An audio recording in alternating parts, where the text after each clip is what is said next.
one of the third years suggested this year that what I should do is try speedrun the exams. I'm curious to see how it'll go. It'll be, I think, again, it'll be interesting for you guys to see an exam for the first time, because I know a um, big problem is that I think I've seen the questions so many times, I know how to do them automatically, and I think that might actually not help you guys, because you then go, oh shit, he does this a lot faster than I can do it. Maybe that's a sign that I'm not that great at it. But it's purely that I've seen them all before. Sometimes when I see some of the questions, it'll take me a minute to see it. Now I would hope that it doesn't happen till I get to the honours leaving cert questions. I would hope the first few don't really cause too much of an issue. There might be some wording things that get me, but I suppose that's kind of the point, that I want you guys to see that I'm not going to see the stuff immediately and get it. I would hope I do quite well in them, but it is a speed run kind of thing, so I won't dawdle too much. So hopefully I don't get, hopefully I don't fuck up too hard. If I fuck up too hard, I'm just not going to show this video. I'm just going to hide it. But and you'll never know. But we'll see. We'll see how it goes. For the graphs and stuff, I might just draw it out myself and like make a kind of like a shit version of it that I'm just gonna freehand, because it'll just be too hard to do on the screen. If I had just a piece of paper in front of me, I might be able to do it a lot better. If I had the exam in front of me that I could write on, it'd be fine. But I won't be able to copy and paste the stuff too easily without having seen the question before. I might be able to. I might decide to. It depends on how much there is. I might get numbers wrong. I suppose I should have my calculator in front of me just in case. But yeah, we'll see how it goes. We'll see how this goes down. Might as well just get started and see what's what. So, I'm going to start with the junior cert ordinary level, then the junior cert honours level, then leaving cert ordinary, and then honours leaving cert, and then it's all going to be paper one stuff. I have had, I've had a rough couple of days time wise. I'm just a bit fucked up, so we'll see. I might have to pause it, but we'll see how we go. We just get started. So the ordinary level junior cert. What is this? There's 12 questions. You have to answer all of them. Okay. Now I'll do these out, I suppose, but hopefully we're all right with doing them. So I don't know what way I want to do this. So, like, do I write out every single thing? So 6, 3, 4, 2, 9, 7. Add them together. What you get? 931. 4.8 times 6. 28.8. 32 divided by 7 minus 5 over, or to the power of 2, is going to be 8 again, I think. Yeah, I just don't want to do them on my calculator, if that's alright, so that's not too bad there. I'll get rid of the I just say that's 1A, just so I don't have to write it. B, complete the table, show all the factors of 8, 12, 16. So 12 would be 1, 2, 3, 4, 6, and 12. 16 would be 1, 2, 4, 8, 16. What is the highest common factor of 8, 12, and 16? It's just going to be 4. Yeah, okay. Lily buys the following stuff. Work out the total cost of this. So that's just adding it all together. 2.4. I'm not going to write it out. I'm just going to actually do it on the calculator. You're just going to have to trust me. I suppose you can check the answer if you are looking at this. 1.5. 2.55. And then obviously it wants it to correct the 2 decimal places anyway, because it's money, but it is only 2 decimal places. Later that week, she plans a menu for the full week and goes shopping for her bill comes to this much. She pays using 150 and 220s. Okay, so that's €90. How much change does she receive? It would be that number, 90 take away that number, which would be 17.37, I think. I should do this then just to, I think that was like C, and then this is 2A, I, and I. Lily works as a chef in a restaurant. The table below shows that the hours that Lily worked one weekend, her basic pay is 18 an hour. How much money did she work, or how much money did she get in total for working Friday and Saturday? It's 15. 15 times 18 is going to be 9 times 30, 270, I think. I'm not really going to get too bogged down. Maybe I should. I don't know how much to do this. 15 15 by 18 is 9 by 30, which is 270. She's paid 50% extra for working on Sunday. How much did she earn on Sunday? So 50% extra would be 27. 27 times 6. 27 times 6. 164. 162. I should probably just do that in a calculator, but I think it's just quicker. 54 times 3. Yeah. Okay, so that's part 2. See, the biggest time constraint is doing this stuff.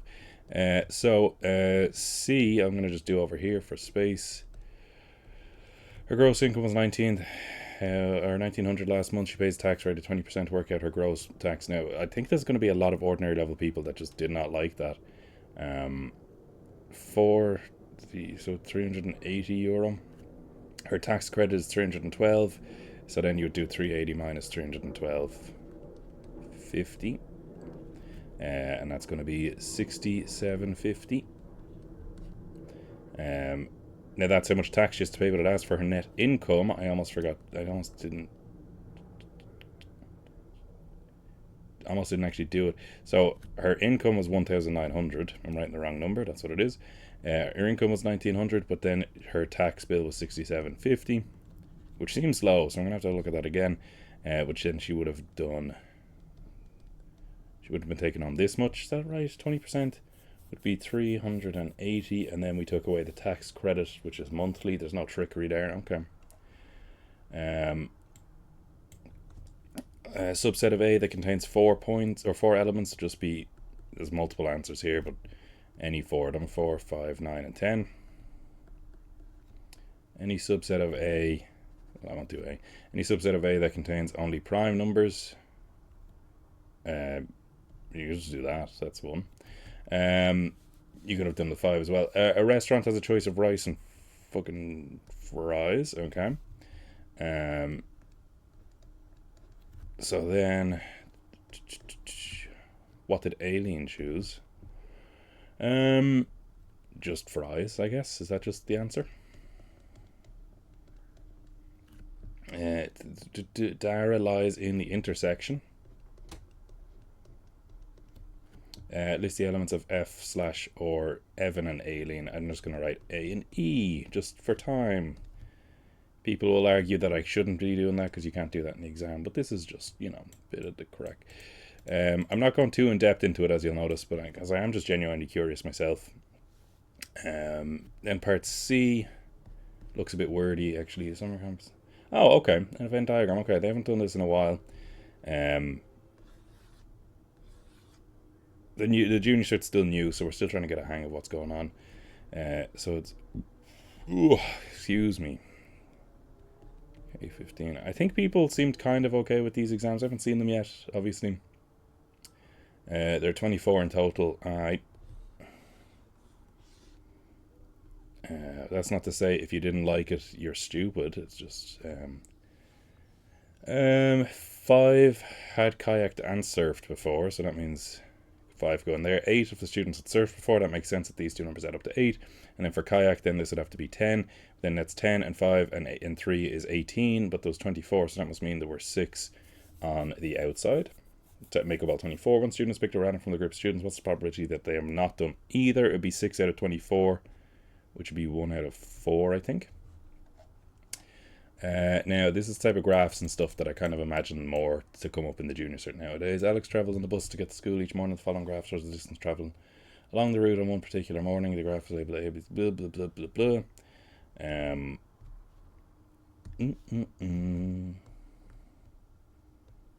For A, during stage B, the bus was stopped. Yup, that's why the graph isn't moving up or down. Hopefully the printout was a bit better. It seems a bit wobbly on the screen. Maybe it's just the printout was better. During stage B, for how many minutes was the bus stopped at stage B? 2 minutes. During which stage other than B was bus stopped? D. Okay. The bus is moving fastest at stage A. How do you notice? By looking at the graph. Just the steepest. It's the one that's the most tilted. If you get me, it's going up the fastest, given how wide it is. Okay.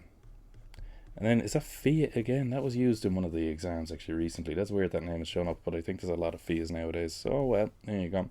Takes a different bus to school. The bus takes 15 minutes. Right, the 15 minutes is a fraction of 1 hour. I did this with one of you guys recently. I'd be happy if you saw that. So it's 15 minutes out of 60, which you could abbreviate to 1/4 because it's a quarter of an hour. Her journey is 5 kilometers. Work out the average speed of the bus. We would do Dad City Triangle. We would say, oh, if we're looking for speed, it's going to be distance over time.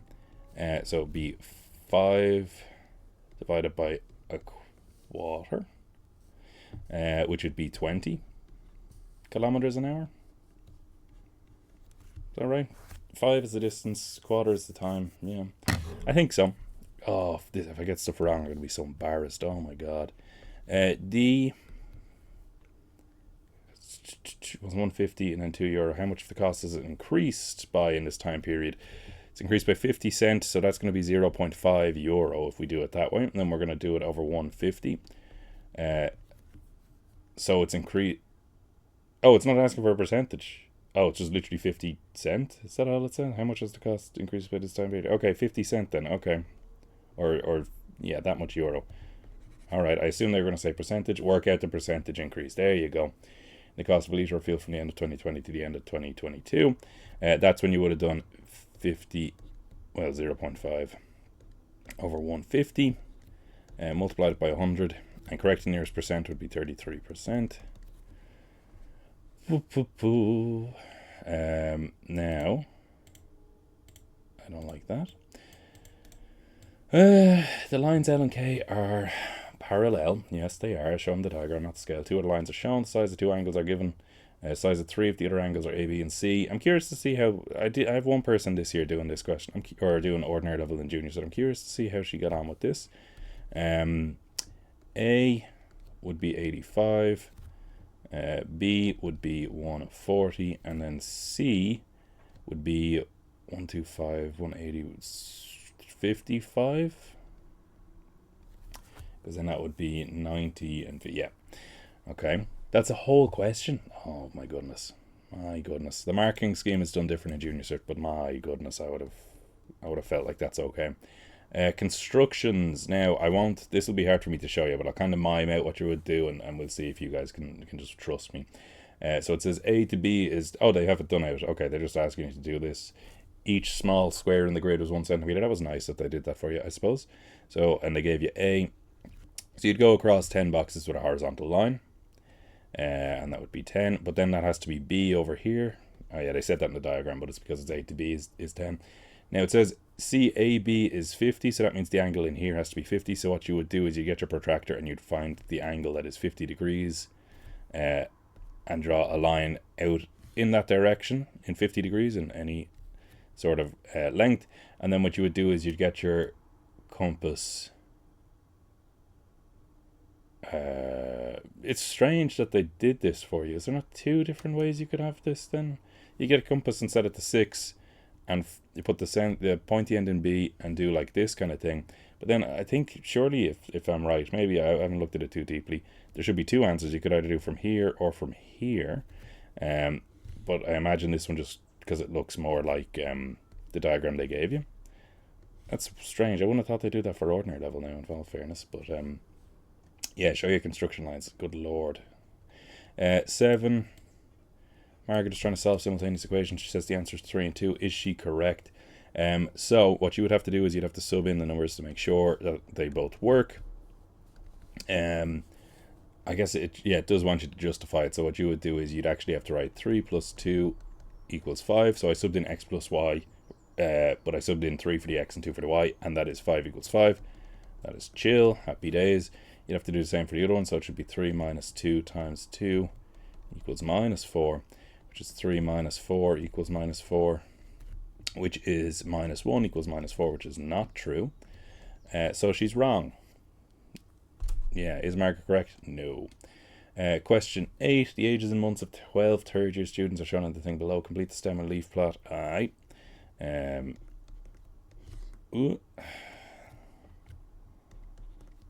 That's at 19, 20. And they gave you the key. That's okay, then I don't have to write that out. For 170s, there's only one of them. 179. For 180, 5 of them, I think. 5, a 6, 2 7s, and a 9. 5, a 6, 2 7s, and a 9. 19 would be 0, 1, 2, 6, 7. 0, 1, 2, 6, 7. And then 200 is just the only one there. Now, if I'm right, there should be 12. So that's 4, 6, 8, 10, 12. Yeah. Work out the mean of these. Oh, are you serious? I'm going to have to add. Oh, my God. Okay. It's just annoying that they would have done this to you, I suppose.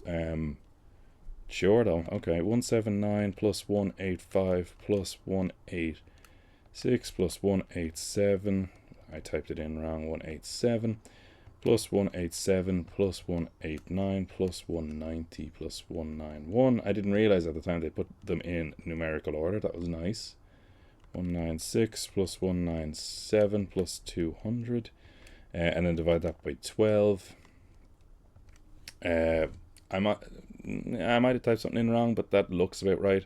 189.916 with a dot on top. Yeah, 179, 185, 186, 187, 187, 189, 190, 191, 192, 196, 197, 200. All right, that's what I'm going with. The median of these would be the two middle ones, and the two middle ones are going to be this one and this one. And then that means what you would do is you'd say 189 plus 190 over 2, which is 189.5. Range of the students would be 200 take away 179, which would be 21. In 6 months, which of these measures will not have changed for this group? It would be the range. The range won't have changed because they'll all have gotten older at the same rate. Give a reason? Oh yeah, well I kind of said that. I'll get older at the same rate.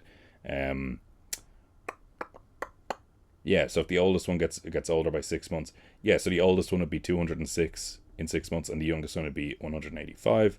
And you notice if you do the range of that, it's still 21. 12 students were asked for a favorite subject. They're shown below. Work out the number of students who chose history, so just fill in the grid. Work out the two missing fractions who chose.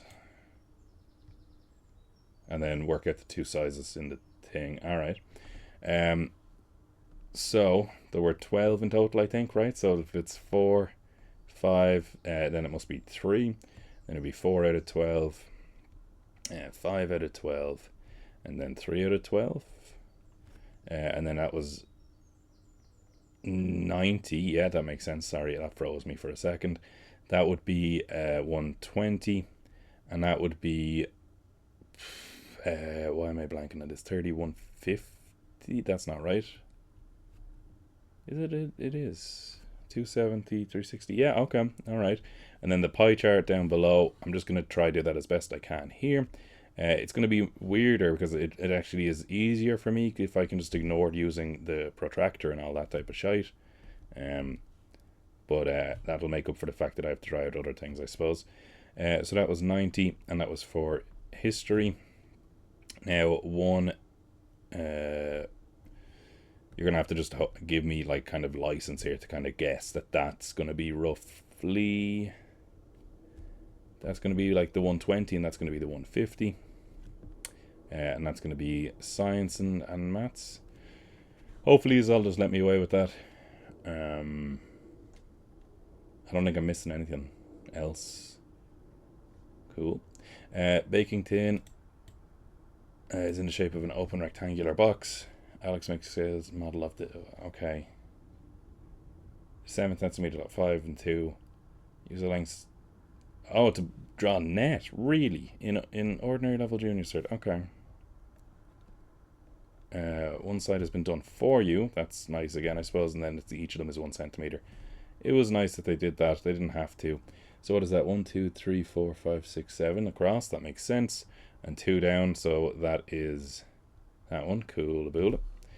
Now again, because I can't draw it easily onto the thing online, you're just gonna have to let me away with some things, but I will hopefully do it correct enough that you'll say, oh, within reason, he knows what he's doing. So we'd have like this, and then like I'll say like this, and I should have stretched this out further, but we live and we live. Oh no, it's open-ended. No, I shouldn't have. I was fine. I was chill. But then we have to have this. So I was going to do the roof, but it's open-ended, so we don't need it. I just forgot that. You know what I was trying to do there. I was trying to be a straight line. It's just harder on this.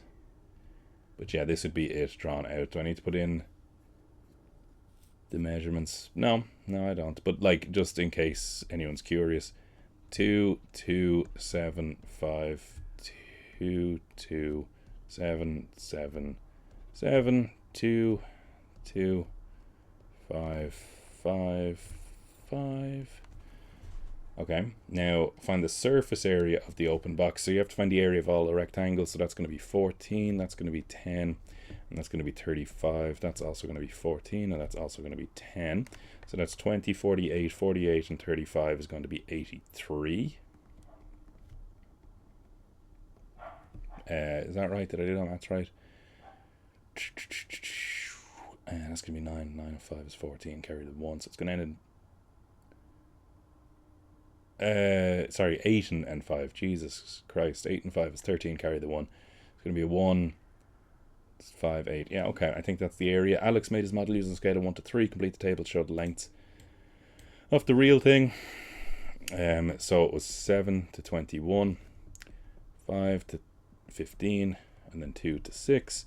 The instructions for cooking an item are 25 minutes for every 500 grams plus an extra 20 minutes. So if it was 1.4, oh my goodness, 1.4 kilos, that's very hard for ordinary level, I would have thought. But if it's 25 for 500, that means it's 5 minutes for every 100. And then 1.4 would be 14 times that, which would be 70 minutes. Yeah, that's right, I think. And then plus 20, so it'd be 90 minutes. This is taking me a surprisingly long amount of time. I don't know. I was surprised. I thought the ordinary level one would be quicker. For junior cert anyway. 10A. I'm a bit sporadic with how I'm kind of labeling the things again, but we'll see how is qualified the speedrun in that regard. 1, 2. B is 4, 1. The x number always comes first. Hence, we would always work at the distance between the 2 points. That's going to be a square root of 17. It says correct of 1 decimal place.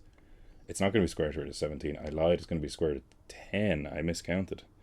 Square root of 10 is 3.2, I think, correct to 1 decimal place. Yep. So I'm going to say 3.2. Using the distance formula, but I just did it in my head. I think I did that right. 4 taken away 1 is 3. 2 taken 3 squared. Yep.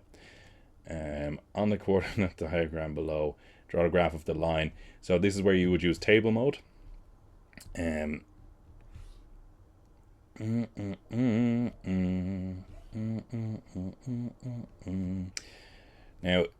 well, can I draw on this actually? I can draw on here. That's, can't I? Yeah.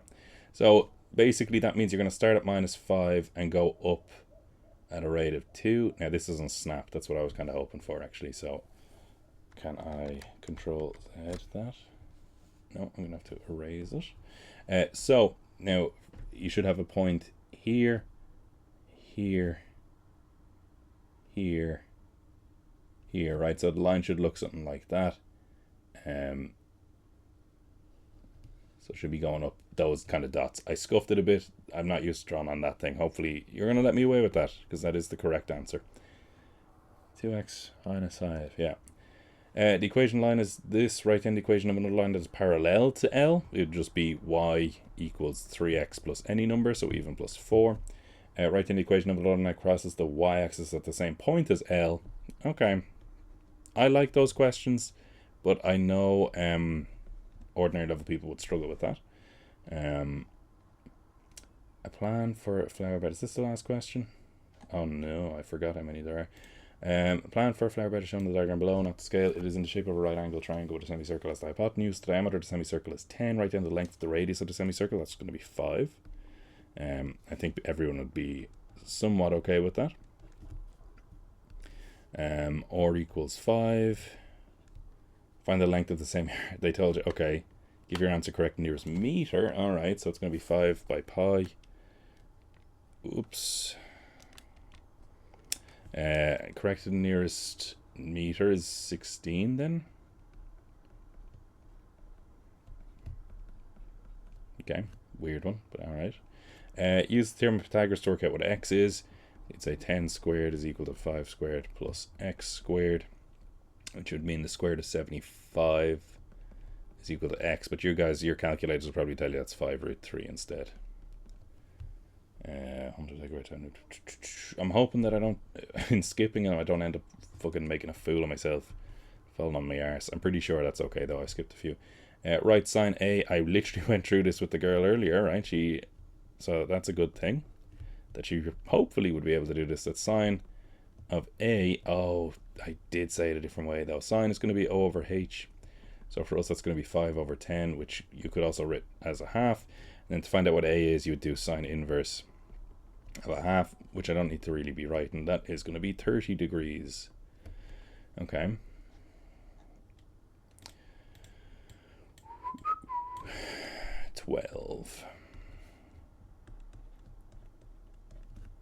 Find the value of 5 times A plus, I don't know, I'm writing this out. When A is 4 and B is minus 3, so that would be minus 25. Minus 9 plus 4, yes, minus 5. I'm spending more time checking that I'm right when I'm afraid I fucked it up. X plus 8x minus 3.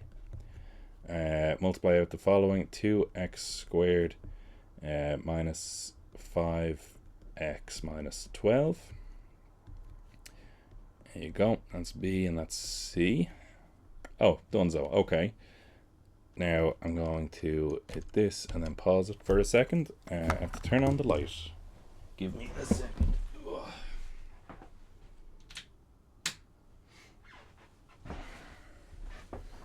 Actually, I'm just going to pause this. I have to text people, actually. Hang on. Okay. Okay, yeah. Now we'll see now how the other one went, the honors one. I'm gonna actually just make a new one. Oh, and this is causing an issue. This is slowing me down. That's grand. Junior cert, nice purple one for honors. Congratulations. 13 questions. Okay. Ooh, how colourful. 8 numbered counters. There are 4. Sure. Okay. So she picks one counter at random. Hang on, she picks one counter at random and one. Okay. I'll try right on this one again if you guys will allow me, because it's just going to be 1,7, 1,8. They kind of more so do this stuff with you guys, so that you'll be able to refer to it. It's not so much they're testing your knowledge on this, it's more so that they want you to do this so that they will give you the best chance to try the next few questions. But they know that if they just say, you could do this, you guys all go, I'm not gonna. I'm gonna be a cool cat and I'm gonna do it myself. And then you inevitably get it wrong. So that's more so, I think, what this is for. Now, find the probability that one of the counters she picks is 7. It's going to be 1 out of 4. So 1 part B, and I'll do room for a C. It would be 1 over 4. List the pairs of counters where both numbers are prime. Jesus, okay. Now the thing is, you have to remember 1 isn't actually a prime number. We have lied to you. So 2, 7 would work. 3, 7. That's it, actually. Isn't it? Yeah, ones don't count. I'm losing my mind. Oh, question 2. Okay, then. I guess that was nice. Oh, God. Jesus Christ, a histogram. Alright. Number of students who got less than 240 would be 9. Oh, well, less than 2... Yeah, 9. Yeah. Yeah, they wrote it... No, they have it in the little bit. That makes sense, right? B, draw the histogram. I'll try draw it on this again. I just can't promise you it's going to... 0 to 80 was 0, so that's fine. I can draw that one easy. 80 to 160 was 2, so you'd have to draw a line like here. 160 to 240 is 70, so we'd do like here. And this guy here. And 240 to 320 was 12. Congratulations to these guys, jumping super far. And then the next one was 3. Oh god, things got very wobbly there, but it's because my arm was resting on the arm of my chair. Yeah, there you go. Work out the maximum number of students who could have jumped more than 200. That would have been the 7, the 12, and the 3 added together, which is 22. So part C would be 22. Part D, use mid-interval values to estimate the mean. Okay, hopefully people are okay with this. So I'm not going to do the 0, 1. Hopefully everyone's okay with... well, you don't have to be. 120 times 2 is what we would do. And then we'd say 200 times 7. And we'd say 280 by 12. And then we'd say 360 times 3. Are these things I can do in my head? That'd be 240, 1400. This one is the issue. That would be 56. So we... no, I lied. I lied straight to your face. I can't believe I'd do that. So it'd be 2800 plus 560. Oh no, I am. Yeah, I was chill with that. 560 would be a 3, 60, and then this would be 1080. That would be 1640. That would be 4440. And powers combined, that would be 6080.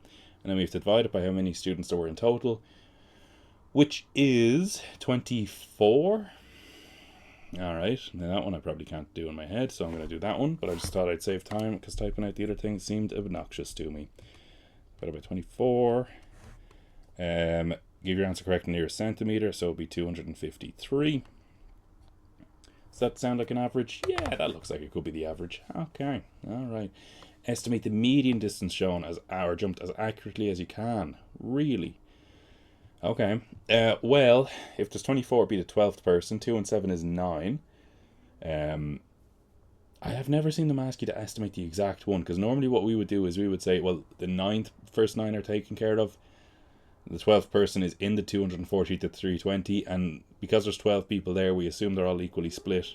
I assume what they're allowing you to do is to say it's a quarter of the way in, and a quarter of the way in would be 260.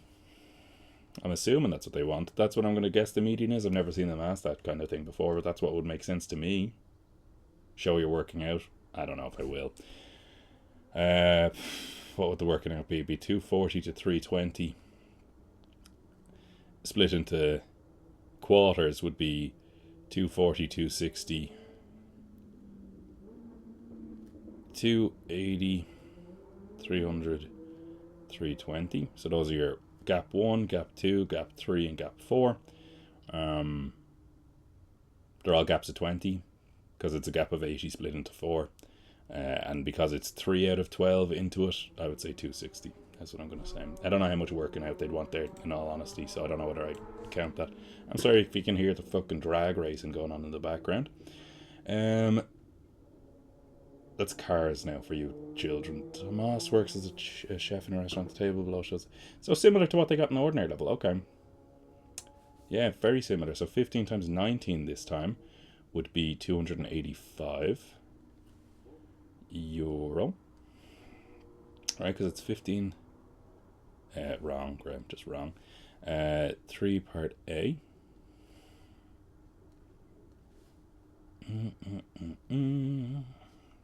15 times 19 is the same as 15 times 20, which would be 300, take away 115, yup.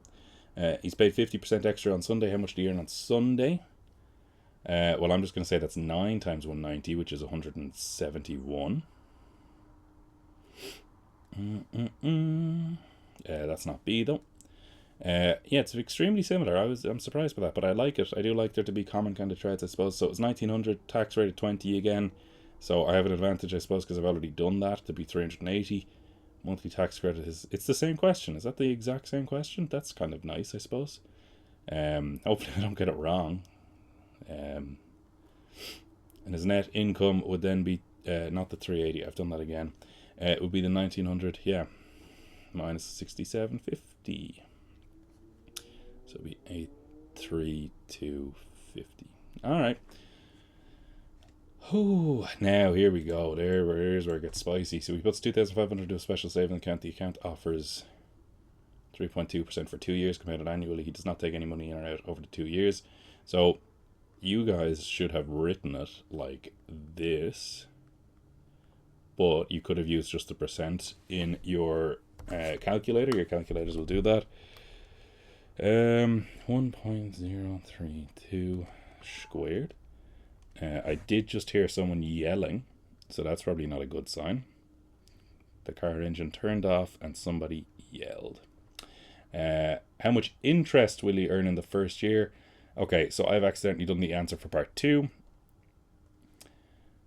My apologies. Am I right in saying that compared to annually he does not take any money in or out? How much interest will he earn in the first year? I'll do that part now. My apologies.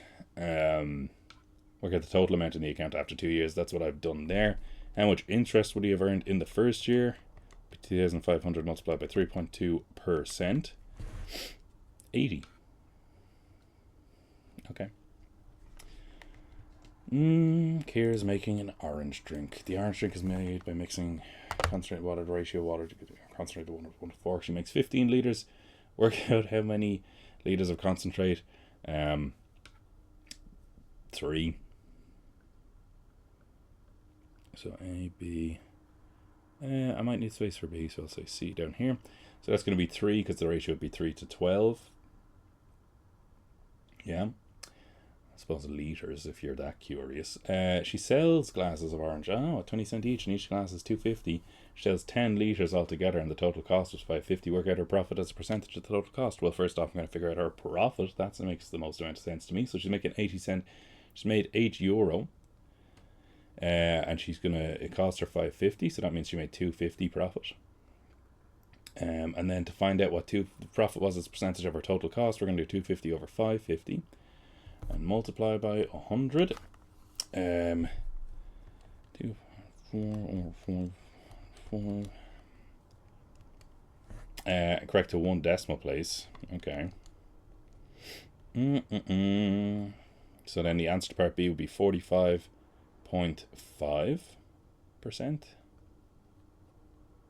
Yeah. Each glass is approximately the shape of a cylinder. So the formula for a cylinder, they didn't tell you that, but that's in the log tables. It's pi r squared h. So we would change that to pi.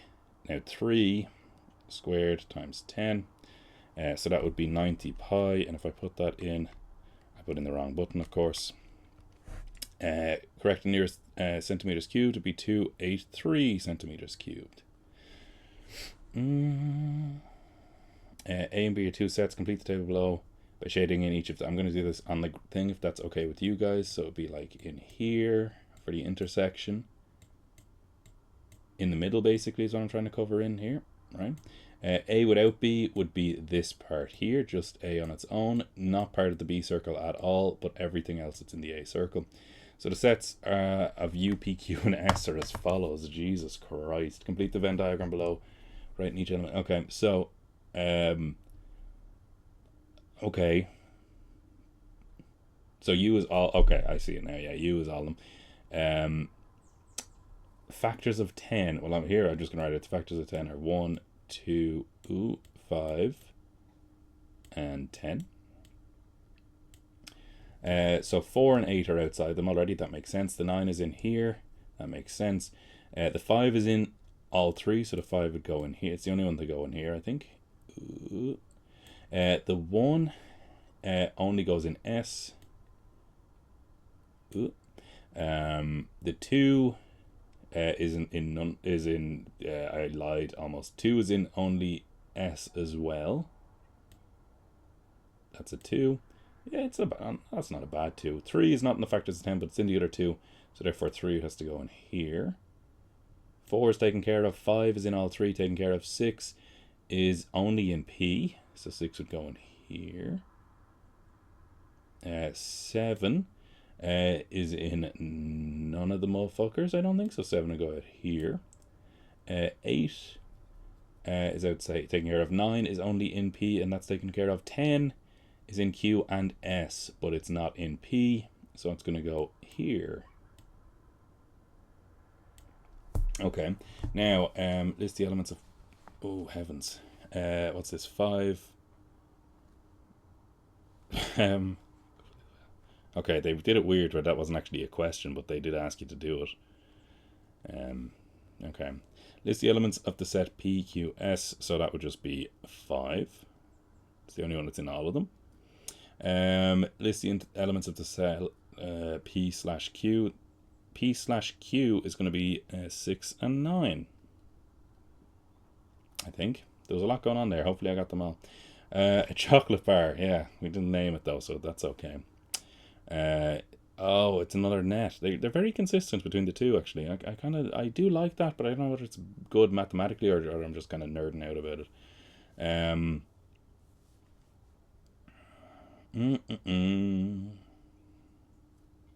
So it says an equilateral triangle of 3. That's important. So then that's 3, and that's 3, and then 3.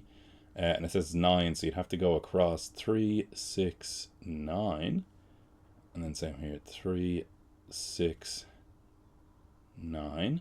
And then you'd have to finish off that rectangle. And then you'd have to do... now, they probably want you to do it with a compass, right? Where you'd actually have to draw an arc here that's 3 away from that corner. And then do another one over here that's an arc 3 away from that corner, like over here. And then you join from here to here and here to here to get 3 and 3 as well. Like, you set your compass to 3 when you're doing that. But then don't forget, you're also going to have 2 other rectangles, like so-ish. Now, if I had a ruler and a pencil, you better believe I'd be doing this out properly. Don't dare accuse me of being sloppy here. I'll kill you. There you go. That's the net. That was an entire question. Weird, but I kind of liked it.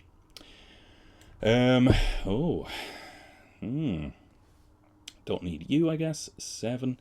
The volume of A is 216. So it's going to be 6 is X. Show that the surface area B is, well, it's going to be 6 times Y twice, because there's 2 of those faces. Then there's going to be 6 times 5 twice, because there's 2 of those faces. And then there's going to be 6, or what one did I do then? I did 6 times Y, so I did the base and the top, right? So it's going to be 5 times Y, but there's again going to be 2 of those. It's going to be that. So that would be 12Y, that would be 30. No, wouldn't it be 60? Because I forgot about the 2.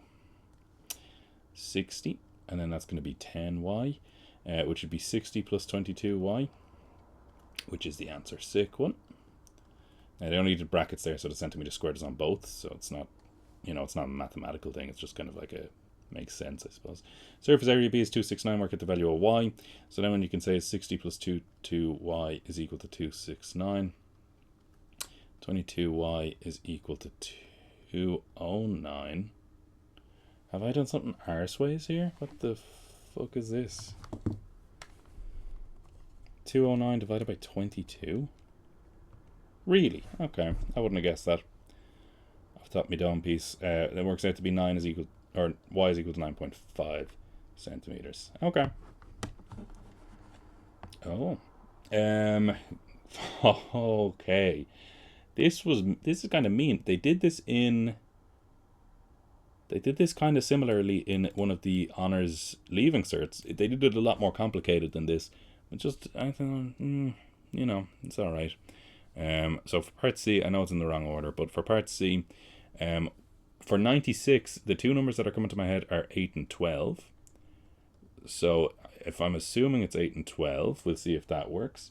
Because then if, so that's for like L and M, that's what I'm kind of accusing. Then I would say L by P could, which if we're saying L is 8, then that would mean P would have to be 4 to give you the 32. And then I'd be saying,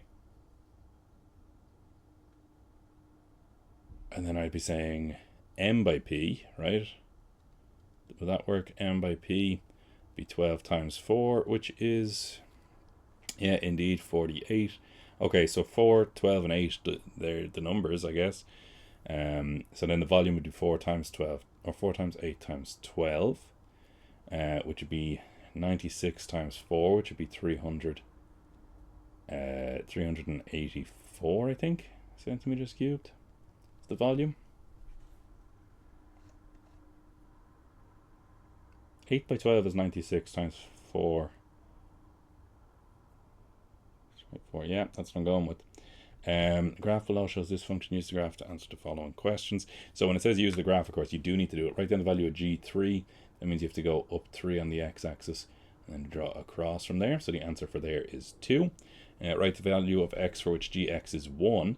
So that means you need to go to a height of 1, go across, and then go down. So we'd say minus 1 is what x is. Draw the graph of the function gx minus 2. Now I've kind of butchered it ever so slightly already with the... I'm going to rub it out just for ease. If I had access to a different color pen or whatever, I wouldn't. You're not supposed to. You're supposed to have them both in. So gx minus 2 would literally just be the same graph as above, but each of the points is lowered by 2.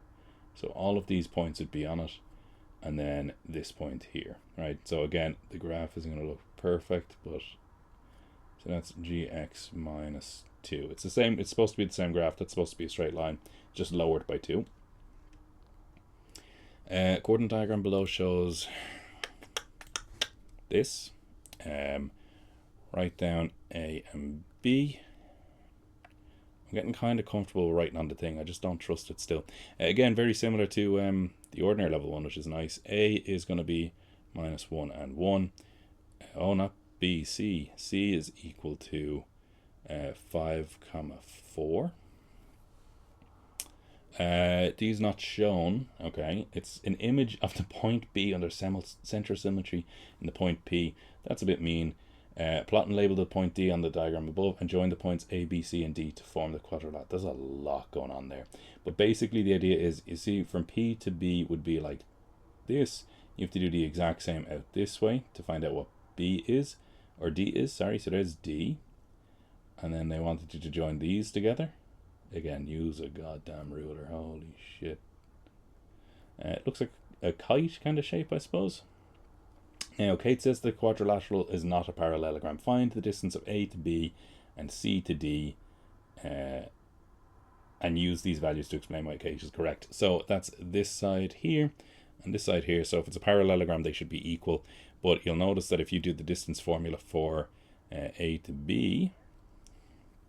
oh, well, you don't do the distance formula. It's a horizontal line, so that's just going to be 5. And then for C to D, now there's where you have to use the distance formula, but that's going to be the square root of 10 that showed up in the last one. That's nice. Crossover episode. But they're not equal, so therefore she is correct. It is not. Not a parallelogram. More coordinate geometry. I kind of thought coordinate geometry was going to be big, all right. But I didn't do as much as I would have liked, considering how much I'm seeing now.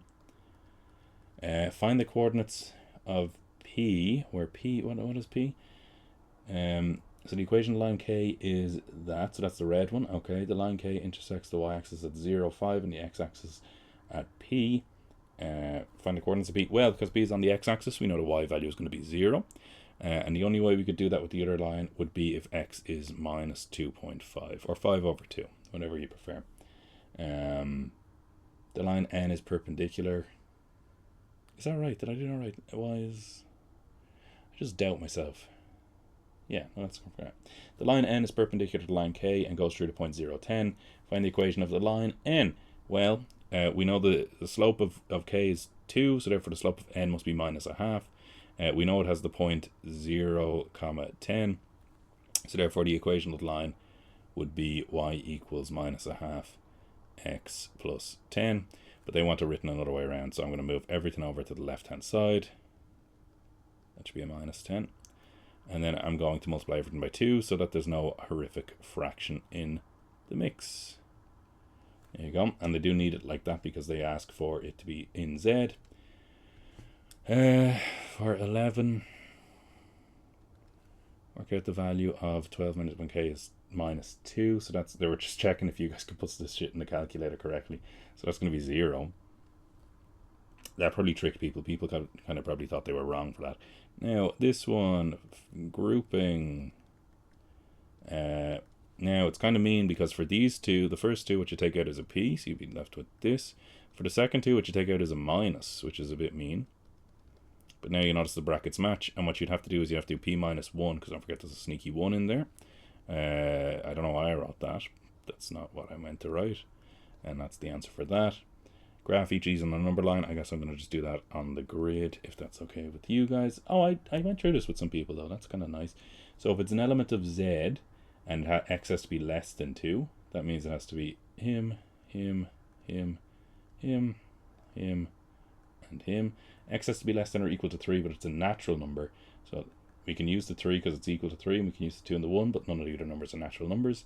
It has to be in between -2 and 4, and it's a real number. So we're going to do an empty circle here. We're going to do an empty circle here. We're going to draw a line between those two motherfuckers. And we're only going to fill in the 1 on the 4 because a little equals. Write the following as a single fraction. Oh my god, I think I don't think I did this actually. Someone asked to do this and I didn't. Because I told them to just watch one of the other videos and I probably don't think they did. So 2, 5x plus 2. So what's that going to be? Give me a second. That's 25x squared minus 2 over 3 times 5x plus 2. That's a plus, by the way. In its simplest form, I guess they probably did want you to multiply at the bottom bit there. Normally we don't, but I guess the way they worded it. 15x plus 6. I don't think it factorizes. It's alright, you'd multiply up there. You get 29x squared, you get 10x minus 10x plus minus 4 minus 2. Yeah, okay, I think that's that. Oh heavens, draw pattern number 4.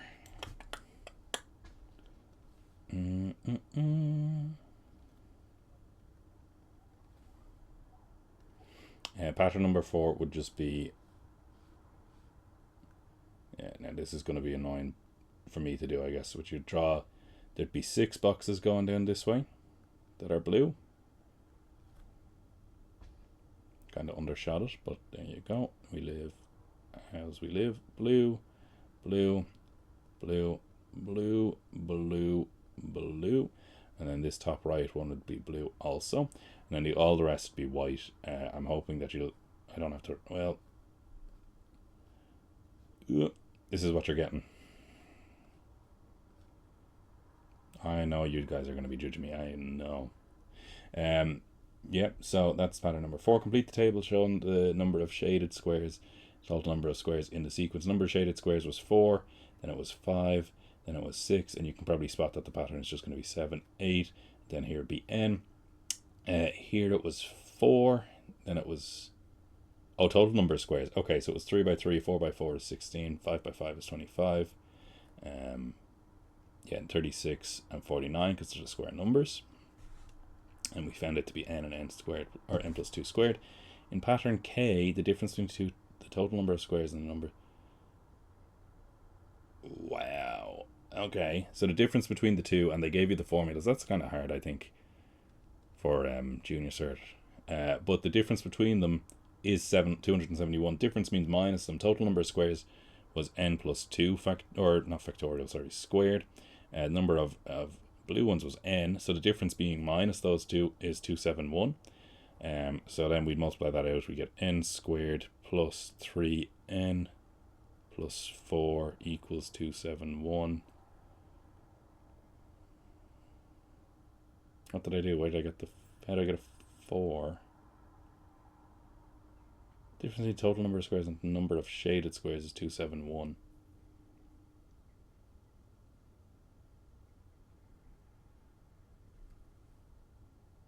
Explain yourself.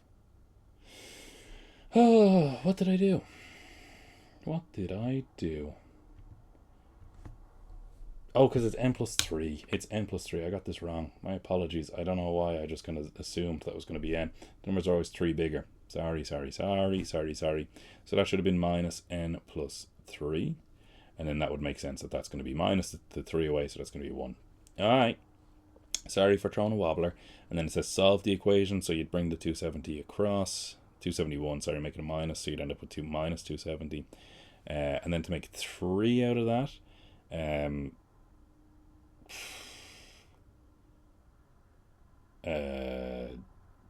15 and 18 I think would work.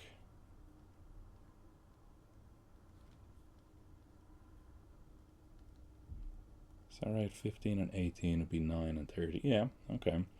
So n is equal to, well, I should have been doing k this whole time, I will point out. So imagine all of these were k's this whole time. But solve the equation to work out the value. So it has to be this one because it can't have the minus 18th one in the sequence. So k has to be 15, even though the maths is telling us the other one is technically also true.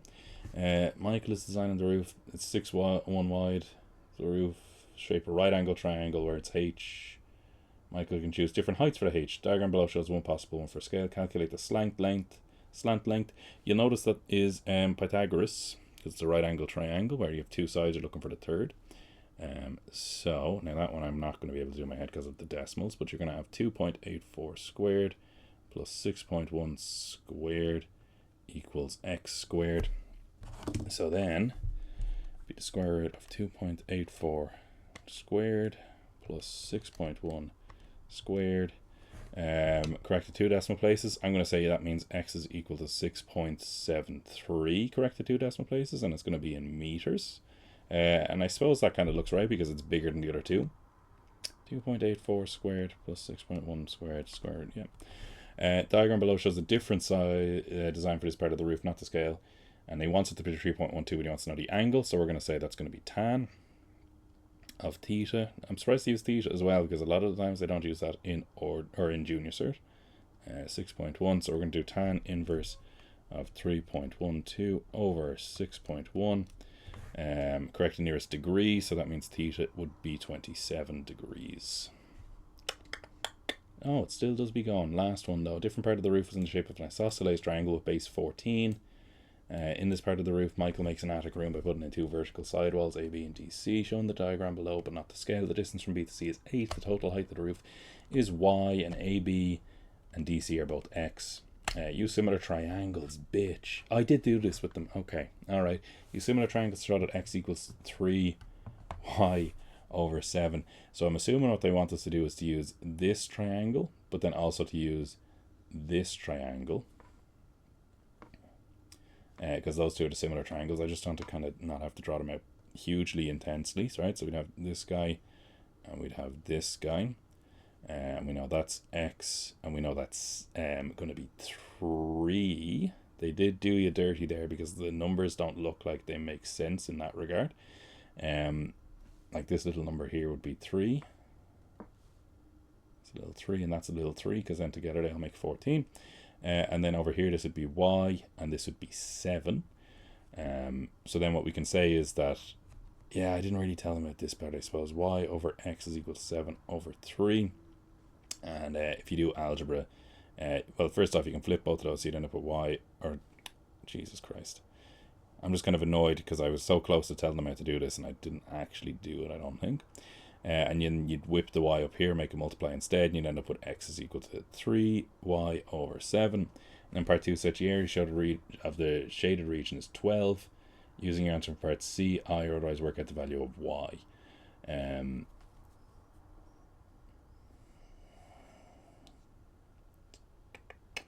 Okay, well, what I'm going to do is I'm going to find the area of the whole thing, and that would be a half base by perpendicular height, so that would be a half 14 times Y.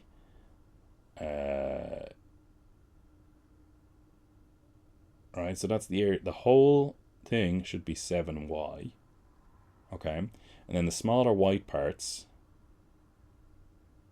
in order to get them, it would be, each of the small ones would be a half x times 3, but that's the same as a half 3y over 7 times 3.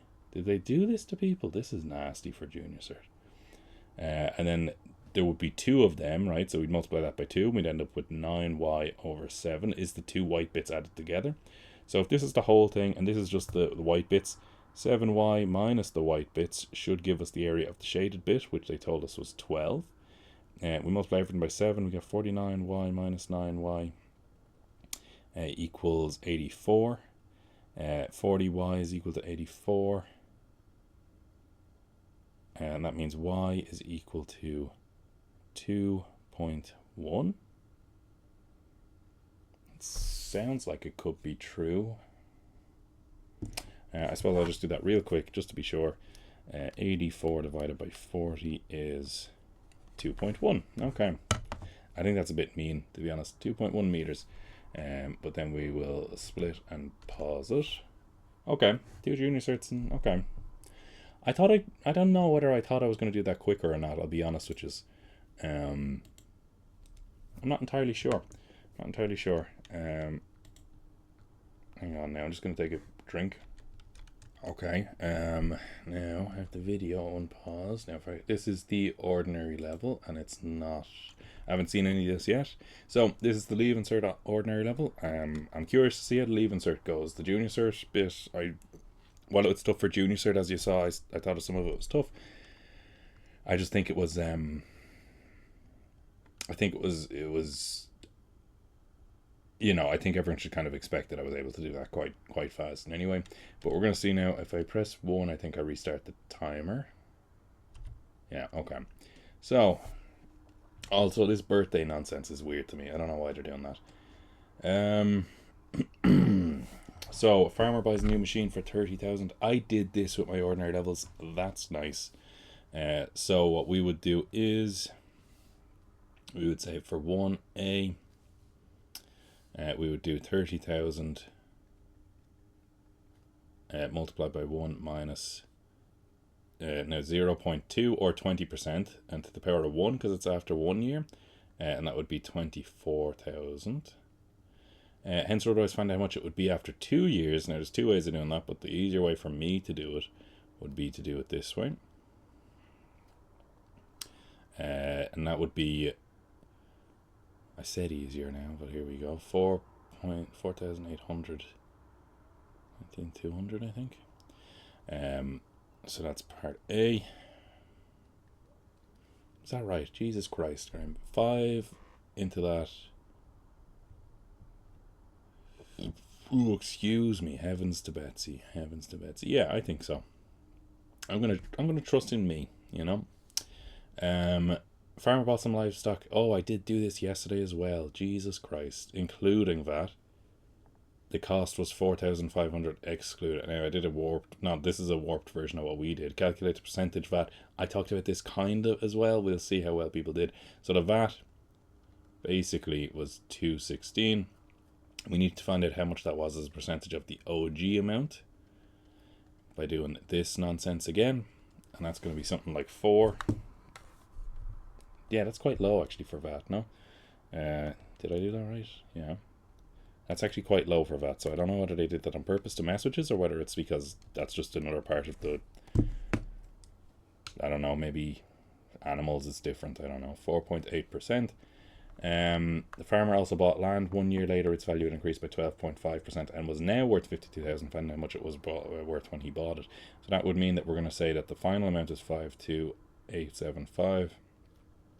It's going to be equal to P1 plus 0.125 to the power of 1, which means that P should be equal to 52875 divided by 1.125, 47,000. Now that's a nice enough number that I would assume that that must be correct. Complex numbers, nice.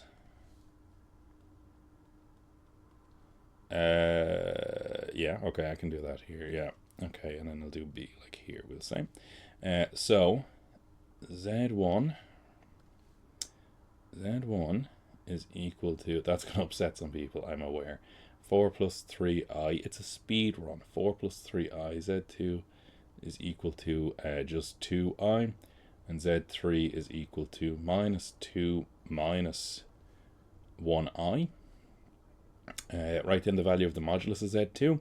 That's just going to be, that's a tricky one now. I wasn't really expecting to do that, but hopefully the maths you guys all did will just hold out, but the answer is just going to be 2 as well. And then 15 over 1 plus 2i, multiply on top and bottom by 1 minus 2i. I wasn't messing when I said even I can't do this a quicker way. I literally have to do this out same way as you plebs. That's going to be 5, so that's 3 minus 6i. The complex numbers are shown in the diagram below. 3 complex numbers a, b, and c are shown in the diagram. One is w bar c. C. Give a reason, because it's just, when you get w bar, it's the conjugate, you just change the I component. So if c was like minus 4i, this would be plus 4i, but the real number didn't change, so we didn't go left or right, it's just vertically it changed, right? That's my reasoning. Please don't make me write it down. Toy shop sells 2 different things.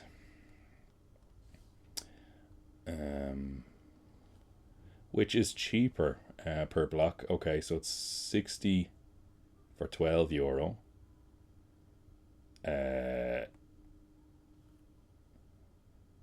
Okay, all right. Okay, so you would just do 12 divided by 60. And that's €12, so that's €12 divided by 60 would be 20 cents, I think. And then if we do the same, we did €28 over 150. That one I'm not going to know straight away. 28 over 150 would be 0.186 with a dot on top. So then, which one is cheaper? Your boy, B. B is cheaper. Solve the following. 3x squared minus 5x plus 1. Now I'm going to just kind of do this on my calculator, so you guys unfortunately are not going to see the magic. It says give each answer, so hopefully people would have spotted that enough to know it's the minus b. What am I doing? 5 squared minus 5 minus 4, I should say. That all over that. So one of our answers, oh, somebody did say they did this and got a horrendous number. Maybe that's what this is, maybe it's something else. One answer is 1.43 and the other answer is 0.23. So that's B. Well, yeah, those are the 2 answers for it anyway. Use algebra to do this. Ooh, hint, first use to write 2x. It told you? It told you that? I've been telling people that for years. And this motherfucker told you? That's crazy. X squared plus minus 2x plus 5 squared equals 25. Be x squared plus 4x squared minus 20x plus 25 equals 25. That'd be 5x squared minus 20x. Who is this now? Let me just see. Alright. Equals 0. So that means x is equal to 0 and x is equal to 4 are your 2 answers. And that means y is equal to 5 and y is equal to minus 3. I think. Is that right? Did I do that correct? Because I flew through that shit. Y is equal to minus 2x plus 5. We sub that in. Minus 2x plus 5. Am I happy with that? That's going to be minus 10, minus 20, plus 25. 25 is cancel. Yeah, okay. Sure. Yeah, no, I guess. I'm happy with it. 4. A. I'll do B down here. 4 times 2x minus 5 minus 1 equals 3x minus or plus 7. So 8x minus 20 minus 1 equals 3x plus 7. So 5x equals 28. Is that right? Then x is equal to 5.6. Okay. Liam, John, and Martha split a bill in the following ratio: 4:3 to 5. Liam and Joan paid 154. So that's Liam and John paid 7 of the full thing, right? Out of 12, 7/12 of it. So that must be in 7/12, which would be 22 is one part. So that means Martha paid 5 times 22, which is 110.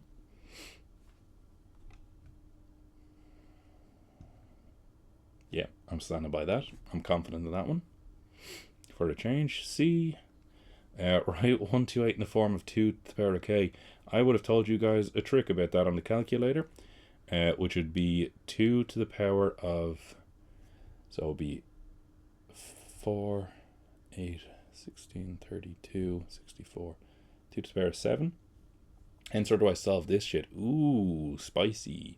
2 to the power of 4x plus 1 then is equal to 2 to the power of 7. That just means 4x plus 1 is equal to 7. So that means x is equal to, 1.5. Gross. But it makes sense. Yeah, it makes sense. So question 5. Oh, I forgot, of course, you can skip some of these things in Leaving Cert. Obviously, I'm not going to do that. Find the value of the following expression when x is equal to 2 and give your answer in this form. So that would be 11 over 10 minus 1 over 5. You could just do that on your calculator, but I think the answer is just going to be 9 over 10. When x is 2, that would be 11. That would be 5. You're minus in a fifth, which is the same as minus in 2/10. Okay. The function f is defined as this. Use calculus to find the coordinates. Okay, we went through this with them. Alright. Did I do it well enough? That's the question I always have to ask myself. F dash x equals to 0 is what we need to do. That would be 10x minus 20. If you put that equal to 0, it works out that x is equal to 2. And then you sub that back in, and you would get that the y is equal to minus 18. That'd be minus 40. That'd be 20. So it'd be minus 20 plus 2. Yep. Coordinates of the local minimum would be 2 minus 18. Yep. The graph is this. Use the graph to find the rate of change of g. That is to find g dash x. Now, if you guys remember me using my app, what I would have done is I would have said every time you move across one space. No. Guys, no. Every time you move across one space, how far up or down does it go? And it looks like it's 2 over 3. What you would have done is you could have used rise over run. What you could have done is pick the point here and here. The answer is just 2 over 3 though. 2 over 3. 6. Oh, use your graph to answer. Okay. So when x is 2.5, you'd have to draw up to like here and draw across, and I think it's going to be just under 6. So we're going to say 5.8 maybe. Estimate the range of values for x for which kx is less than 7, less than or equal to 7. So what we're going to do is draw a line across 7, draw a line down here, and kind of say, oh, that's roughly 1.8. So as long as you go to above 1.8. Oh, it says, yeah, as long as it's, yeah, as long as you go above 1.8. Happy days. Liam uses the trapezoidal rule to estimate the height on the thing. He takes the following measurements using values showed at the trapezoidal rule. So the trapezoidal rule is going to be 1 over 2 times the first one, which is 12, and the last one, which is 2.8 plus 2 times the rest of them, 9 plus 6.8 plus 5.1 plus 3.8. Now, I shouldn't try to do this in my head. That'd be 9, 10.6, 10.7, 15.7, 24.7 times 2 would be 49.4. 49.4, 50, 50.2, 52.2, 52.2, 64.2, divided by 2 would be 32.1. Yup, let's go. Let's go. The actual area under the curve between 0 and 5 is 31.8. So he said it was 32.1. What's his percentage error? I did this again with you guys. I'm so proud, right? So the error would have been 0.7. And you put it over the real amount, which is 32.8. Multiply by 100 to work it out as a percentage. 0.7 over 32.8. And then multiply by 100. Correct the 2 decimal places is 2.13.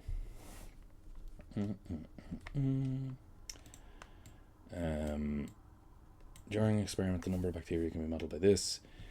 So they want you to do table mode. You're going to have to bear with me. I know it's not maybe the most exciting thing in the world for me to type this in. If you think I should be able to do this in my head, fuck you. I think that too, and I'm feeling bad having to do this like a pleb, like you guys, as I said. But bear with me now for just a second, and we'll be fine. Start of 0, end of 5, step of 1 is chill. 20, 21, 16, 11, and 25, which would probably make people think they were wrong. Draw the graph on the axis below. So 0 would be 20, then 21 would be like here. It's going to be a cubic, so it should have an n and a u in it, I suppose, so that makes sense. 16 would be here, 11 would be here, 12 would be here, 25 would be here. And then you would try draw in a curvy graph like so. Goodness gracious. That's not bad. I'm going to give myself credit. That's not bad. Now, find p-t, the derivative. What was this, 7a still? So p-t would be equal to 3t squared minus 12t plus 6. And then p-2 would be 12 take away 24 is minus 12 plus 6 is minus 6. P-4 is equal to 6. Explain what this means in terms of the number of bacteria. It means that after 4 hours, the bacteria are increasing by 6,000 bacteria every hour, because it says in thousands, right? So that's what that means. After 4 hours, the population of bacteria was increasing by 6,000 every hour. Yep. Number of bacteria in a different thing can be modeled by this, where k is the number of bacteria, t is the time in hours since the beginning of the experiments. Between 0 and 8, there are 3,000 at the beginning. Use kt to find the number of bacteria after 1 hour and after 2 hours. So you literally just sub in 1 everywhere you see t to find the first one. So I'm going to get out of table mode first off, and then I'm going to say 3,000 multiplied by 2.72 to the power of 0.5 bracket 1. Isn't that chill? So for the first one, it would be 4 to the nearest whole number. Okay, I was just checking it didn't say in thousands, and there was some shenanigans going on that I wasn't paying attention to. Nearest whole number would be this. And then if I go back in and change it to 2 to find out how much there is after 2 hours, it would be this, which is nice. So that's B, part I. Part 2, after n hours, there are at least 35,000 bacteria. So what we're going to do is we're going to do... Oh, by continuing the pattern above. I knew they weren't able to do this in ordinary level. So for 3, oops, I pressed the wrong button. For 3, be 13,000, so that's not enough. If you sub in 4, that's not enough. Sub in 5. That's weird they asked you to do this. It's 5. Find the smallest possible value of n equals 5, because that's the first time you sub it in where you get a number that's at least 35,000 as an answer. Him left home at 7. I read that as he cried, right? He cycled at a constant speed of 20 kilometers until he reached point A, and then he changed his speed, cycled at a constant speed for a further 12 kilometers until he reached the point B. Distance from home, okay. Alright. The graph shows the distance from home on the cycle route until you reach B. Use your graph to estimate the distance Liam had cycled by 8. Well, you go like, There was a lot of this. I know I've done a couple of exams with a lot of that. I don't know, 13.5 maybe, because it doesn't look like it's fully up to 14, but it looks more than it should be. 13, maybe 13, maybe. Find his speed in kilometers an hour. So, what is this? 8 part A still. Dad's silly triangle. If you want to find his speed, you have to do his distance divided by time. From A to B, so his distance was 12. And his time was half an hour. So you had to disgustingly do this, where you divide it by half, or 0.5 might have made it easier. Yeah, kilometers an hour. And that would have been 24 kilometers an hour. Use the following information to complete the graph on the diagram above to show the rest. So he stopped at B for 30 minutes. So that means that for 30 minutes he's just not going any further. And then he cycled the thing all the way back home, and it took him an hour. He was at a constant speed, so the line should be a straight line. And he should get back to home in an hour's time, so the distance should be 0. Ellie takes up running. Good for her. I'm not going to do it. In the first week, she runs 6 kilometers each week. After, she runs 1.5 during more than the previous. So that would just be 9, 10.5, 12, 13.5. Yeah, if she continues this pattern, find the distance she would run in week 100. So what they want you to do is realize that this is a linear one, because we're adding 1.5 each time. So that means then we can use Tn equals A plus n minus 1 times D, where A is 6, D is 1.5. So then T100 would be 6 plus 99 times 1.5. Oh, heavens. So that would be 99 times 1.5. Be 154.5.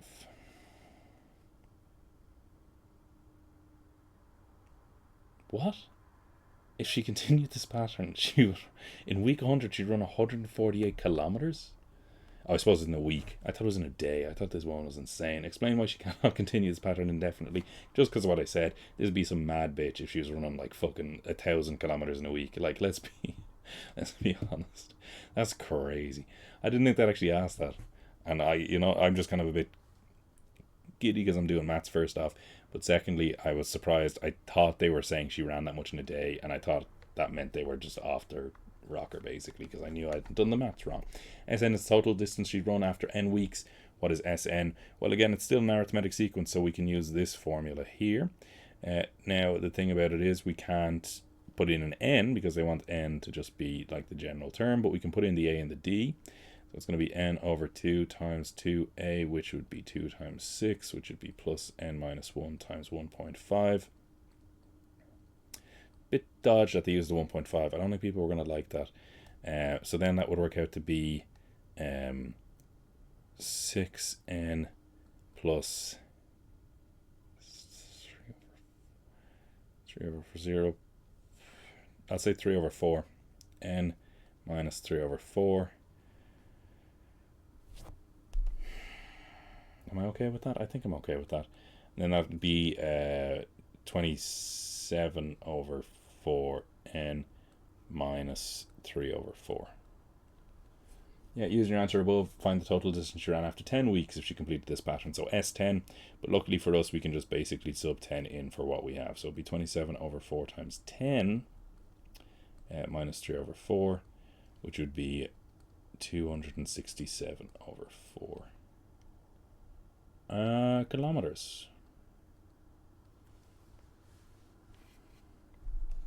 Okay, I think that's right. The numbers are so weird, I'm actually not going to bother going back through it.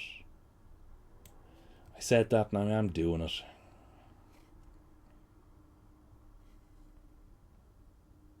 Oh, I know, I made a goof. I knew there was something wrong. Ignore all of this, because this should be n squared, and this should be an n. Okay. So, that should be 3 over 4n squared. That would be plus 21 over 4n. That's how they get you. Then S10 would be now 75 plus... Jesus. Is that right? Oh, yeah, 10. Sorry, yeah, I was doing something different. 210 over 40 would be 52.5.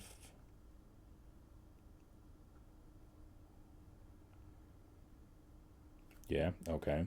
And then that would be 127.5 kilometers. I think that's all right. I did fuck that up, so hopefully I fixed it. Hopefully you guys didn't get too excited at the concept that I said I did something horribly wrong. 3/2, 3/4n. Yeah, okay. I'm gonna just move on, otherwise I'll be on that for too long. So a ticket for a concert in Wales costs, wow, costs €59.50. We know that €1 is equal to 0.85 on the pound side. I wrote the pounds in the wrong spot. It's okay. So that means that the amount of euros that would be 70.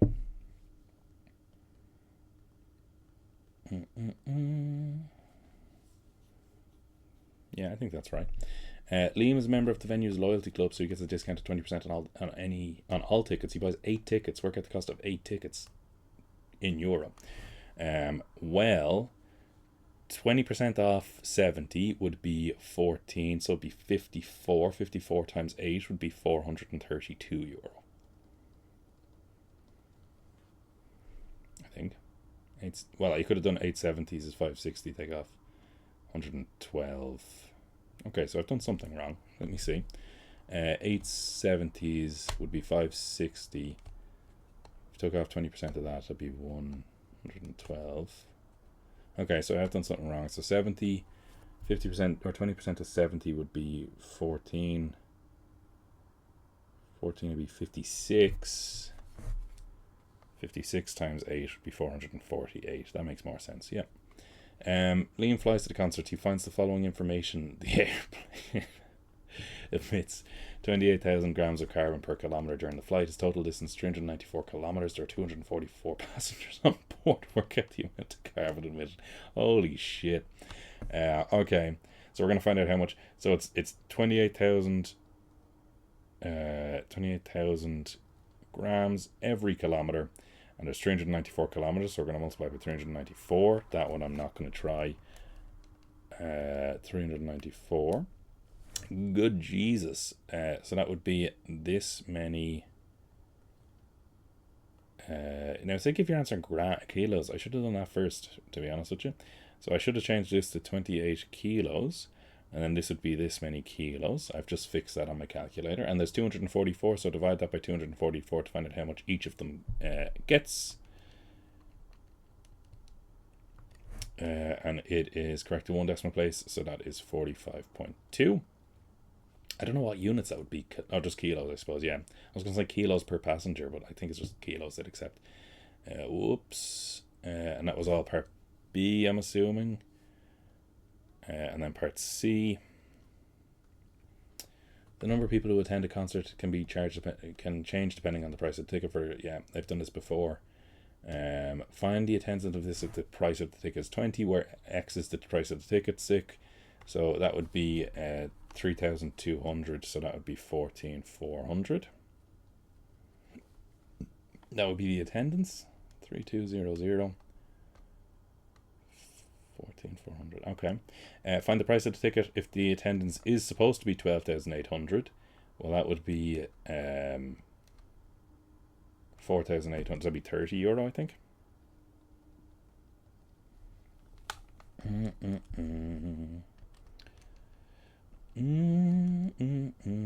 I like maths. Yeah. Yep. Now, for a different the thing can be modeled by this. Again, X is the price of the ticket for this concert. Total ticket sales are 360,000 euro. Ooh, use this information. Ooh. So, no, I thought this was more exciting than it is. Yeah, okay. I thought this was more exciting than it is. So we can just say 15,000 x minus 150 x squared should represent the ticket sales, and the ticket sales are 360,000, so we can put that equal to here.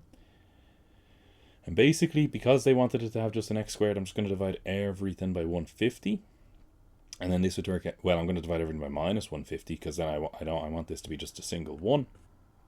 So then that would be x squared. That would be minus 100x That would be minus, but then it'd be a plus. Dividing that by 150, I can't do it in my head, but I will do it. Now, it should just be the answer they have. But I just want to make sure. 2,400. Let's go. Let's go. I can feel myself tiring ever so slightly. Oh, solve the equation. This is the one she was talking about. I can feel myself tiring ever so slightly, and hopefully now that's not going to fuck me up as I go into the Leaving Cert Honours, which is going to be, in all fairness now, the hardest one. Minus 4 times 2,400 all over 2. So 60 or 40. Weird. So I'm just remembering the text she sent about that. She was like, got a load of gibberish inside of a square root, and you know, it does happen. So 10A, Joseph had financial maths. I did this with people too, so that's ordinary, so that's nice. 48,000 net annual. Oh, they just told you. Work out as net annual income. Okay, so you're gonna just add those numbers together. 1920, 1407. And we're going to take that away from 4. I put in a number wrong. Yep, it's way too big. We're going to take that away from 48,000. So it's 37.23 euros. How much his net pay is, how much he gets to bring home. Hence, write his net annual income as a percentage of his gross annual income. So you'd put that over 48,000 and multiply by 100 to find out what percentage of his money he's actually bringing home. So we would do this and then multiply by 100. Yeah, so he's actually bringing home, correct to the nearest percent, 77%. Here we go. This is a more proper question. I am on board with this coming up. Olivia. Oh, now I didn't actually highlight that to them, that they might get one with less. I would have done during the year, I'm sure, but not yesterday. Her gross annual income is 34,000. Her tax credits are 3,540. So her 3,550. So her income tax would have just been 34,000 multiplied by 20%, which would just be 4,800. And then you take away your tax credits at 3,550. That would mean that her full tax bill is 1,250. But then to find out how much she's bringing home, you'd do this. And that would be 32,750. So that's that one. Caroline's gross income is 50,000. So what you would do then is you would say 40,000 multiplied by 20% is 8 grand. Now that's, something's weird there actually. Hang on, I did this wrong. That wouldn't be, it would be 6,800. I don't know. I knew that when I was doing it. So it'd be 6,800. So that would be 3,250. So that would be 3,250. So that would be a 0. 30,750. My apologies. That should be 30,750. All right, 6,800. Take away the tax credits, 3,550. 3,250. That's how much she must have to pay. You take that away from her. Yup. So this, yeah, and then she earns 50,000, so she's also doing 10 grand by 40%, and that's 4,000. So her total tax bill looks like it's 12,000, but she also has tax credits. So we're going to take away the 3,550, and that is going to be 8,450, I think. That's how much annual income tax she pays. That's the final answer there. That's weird. It didn't ask for the income, or didn't ask for her net income. It just said what's her income tax. I think it's that. Should I think it's that? I think so. Oh God, it just keeps going. The personal tax credit for an employee in Ireland is this much. Find the greatest amount of income an employee can earn before paying any income tax. Hint, the lowest income rate. So they're trying to find out what you'd have to get. So imagine your income is X and you're getting 20% of that. But we would write that as X multiplied by 0.2. And that should equal exactly 3,550, because that's how much you want your income. If your income tax is 3,550 and your tax credit is 3,550, it means you're not paying any tax. So we divide both sides by 0.2, which means x is equal to 17,750. So if you earn that much money, you're not paying any income tax because your tax credit wipes out all your tax. Isn't that right? 1 over 5, 5, 15, 25, 25, yeah. In part 4, it says the amount of income tax was raised to 42,000. That is true, I think. Work out how much less income tax. God, they're really advertising for the government. Work out how much less income tax a person earning more than 42,000 would pay in 2024 compared to 2023. Well, basically, it means that 2,000, instead of it being 40%, there was 2,000 that was being 40% at the start, but now it's only going to be 20%. So that would be 2/5 of that be 800, but 1/5 of it would be 400.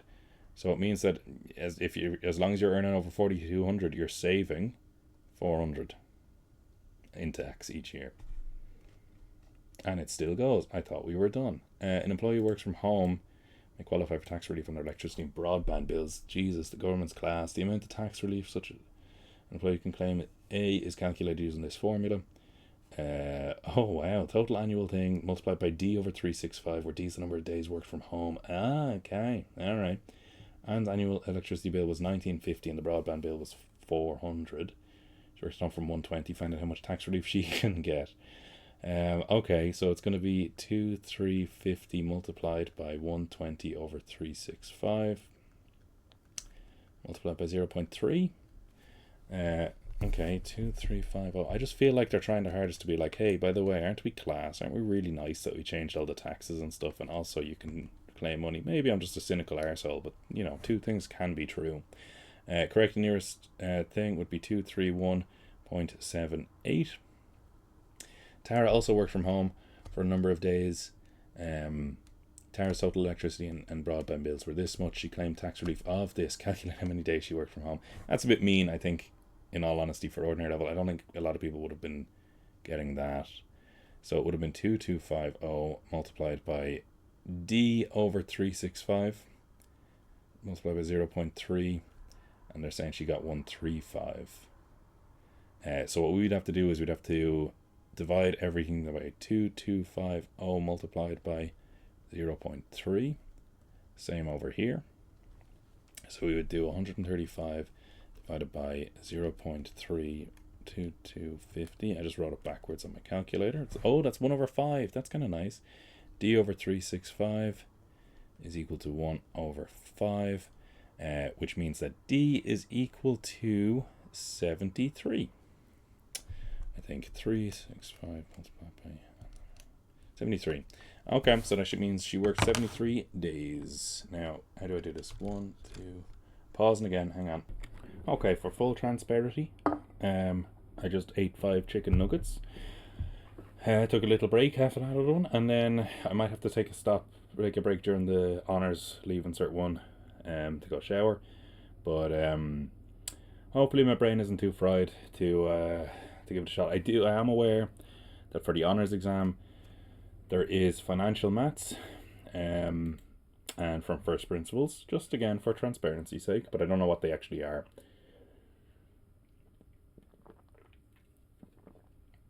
I can take a fairly good guess, but we're just going to dive in straight into it.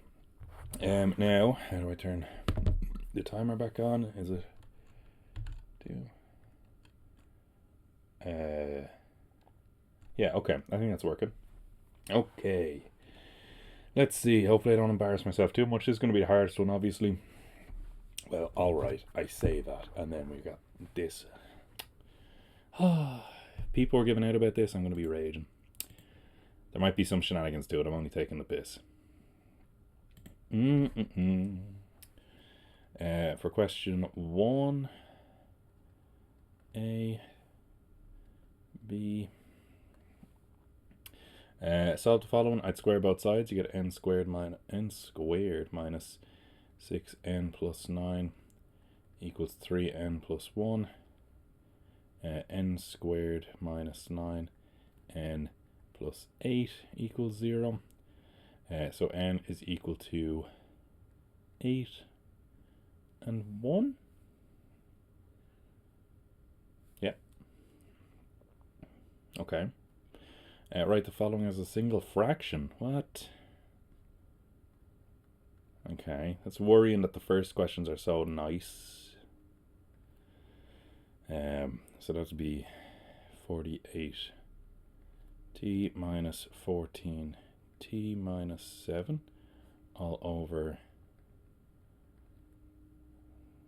okay, 12t times 2t plus 1, which would be 34t minus 7. You can multiply at the bottom bits, I suppose, and get 24t squared plus 12t. That's very strange.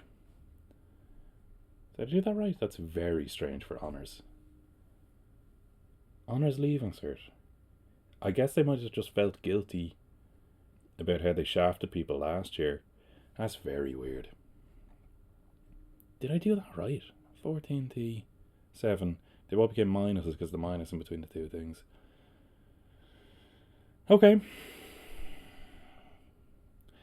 Okay, I kind of feel like then the next question's going to just shit all over me, basically. C.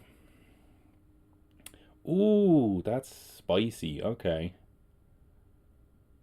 First off, they use W just to annoy people. Okay. Okay. Now, I'm not going to do it the conventional way. What I'm going to do is I'm going to do it the other way, which is x is equal to 143 minus 2y. And then the third one, I'm going to say 4 times 143 minus 2y instead of the x plus 5w should give us 4. And then we'd say 4 times that is going to be 572. That's not right. 168. It fucking is right. How dare I doubt myself? I'm looking forward to this one. That's what's going on here. Do you know what's actually easier to do? I was going to now try to get y or w on its own from here. What's easier to do is take the second one and get the y on its own. So it'd be minus 74 minus 3w. And that means that down here it would be 572 minus 8 times minus 74 minus 3w plus 5w equals 4. God, I had a moment where I didn't think this was recording. So that would be 592 plus 24w plus 5w equals 4. So that would be 616 w. No, I forgot about the 5. 621w. Oh, is that right?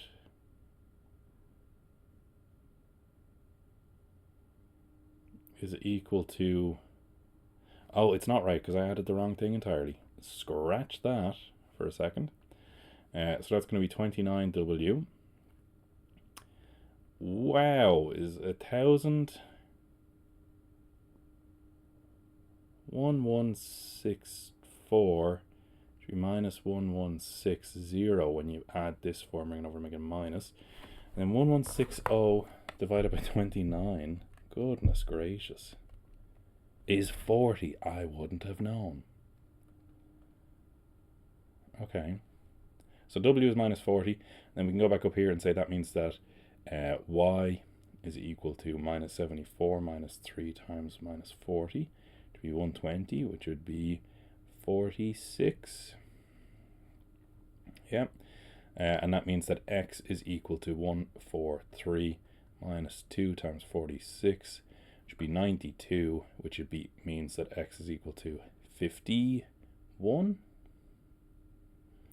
X, Y, W. Nasty, but I enjoyed it. I guess I'm just going to check my answers, actually, because you can do for this one. The fact I got all whole numbers, I should probably just trust my own ability. Yeah, 46 is 3 times minus 40. Yeah, okay. That was a nice question one now. Question 2. Ooh, okay. Part B is nice. Part C looks like it can be nice. Part 1 might be a bit weird for people. But find the two solutions of the following in Z where Z is a complex number, give each your answers. That's just the minus b formula.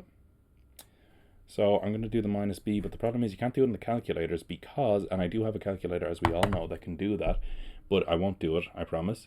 But we have to do the minus b formula out by hand because you can't get answers that are complex on your calculator. So that would be 12 squared minus 4 times 1 times 261, whoops, all over 2 times 1. You get minus 12 plus or minus the square root of 144 minus 1044, all over 2. Minus 12 plus or minus the square root of minus 900, which would be the square root of 900i, which would be 30i over 2, which would be minus 6 plus or minus 15i. Yeah, and it makes sense to both conjugates of each other because the thing doesn't have any i's in it. Use de Moivre's theorem to do this. I did do this with people, so hopefully that's okay. So 1 minus, so that's going to be or is equal to 2. Should be 3 plus 1, yeah, square root. And then 1, so it would be tan inverse of root 3 over, well, 1, I shouldn't have to do that, is 60. So alpha is 60. But because of the quadrant we're in, theta is going to be 300. Let me just make sure. I'm just checking that. I'm just checking minus. Yeah, okay.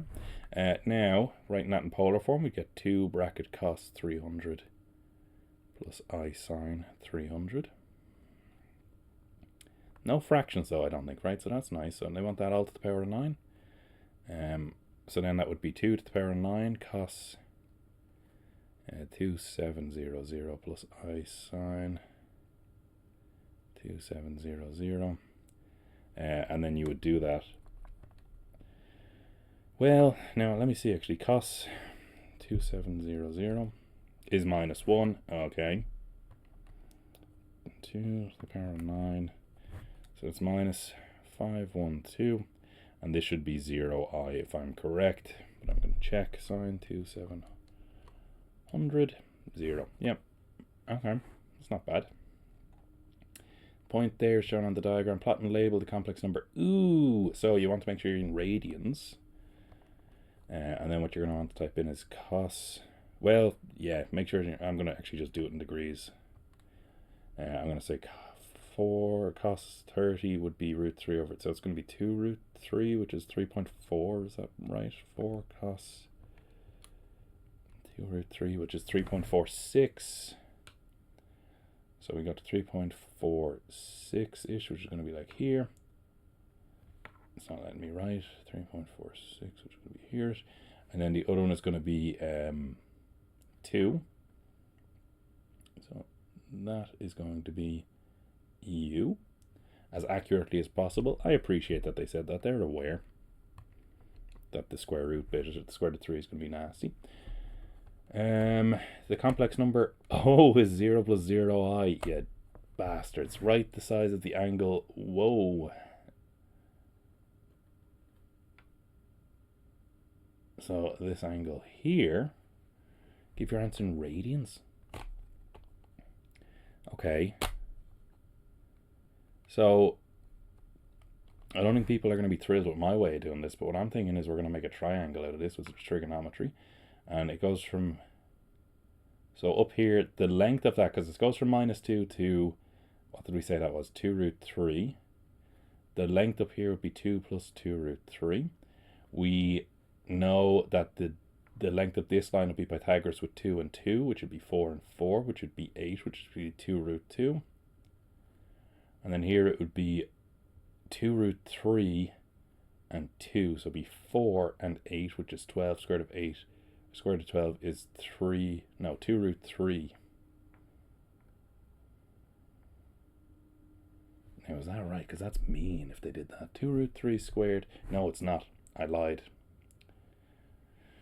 2 root 3 squared would be 12 and 4/16, so this would be 4. because it's too high. 2 root 3, so it'll be 4. And 12, 16, 4. Okay, and then we're going to do the cost rule. Find your angle in radians, the bastards, I love them.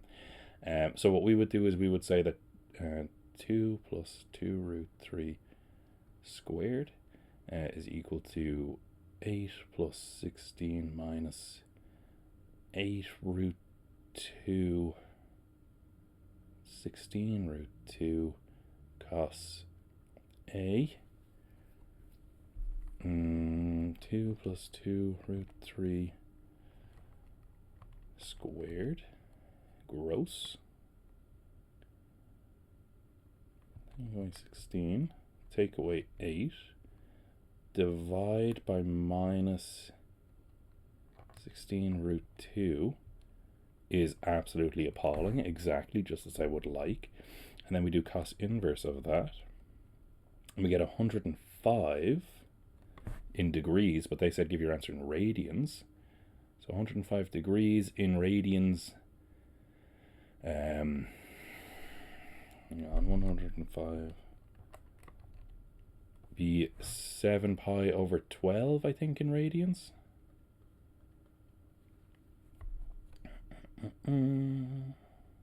Yeah, I'm going to go with that. I think that's accurate enough. There's too much complexity to it to go back through it that I'd be there for days. I think I would have gotten a lot of marks anyway. Yeah. I'm just checking things. I'm just, you know, how I be. Stuff that'd be half I, that'd be 2I. Yeah. And then that would be 2 and 2 is 4. And 4. So 8. Square root of 8 is 2 root 2. That'd be 12, and that would be 4, which is 16, so that's 4. Now we said 2 plus 2. Yeah. Look, I think I got close enough anyway.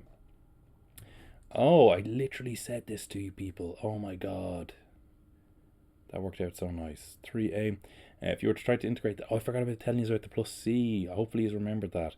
It's just going to turn into, what does cos turn into? Cos turns into sine. I can't remember if it's a minus sign or not. I will look now in a moment. But we'd have to divide it by 6, and we have to do the plus c because there's no limits, technically. Where are my log tables?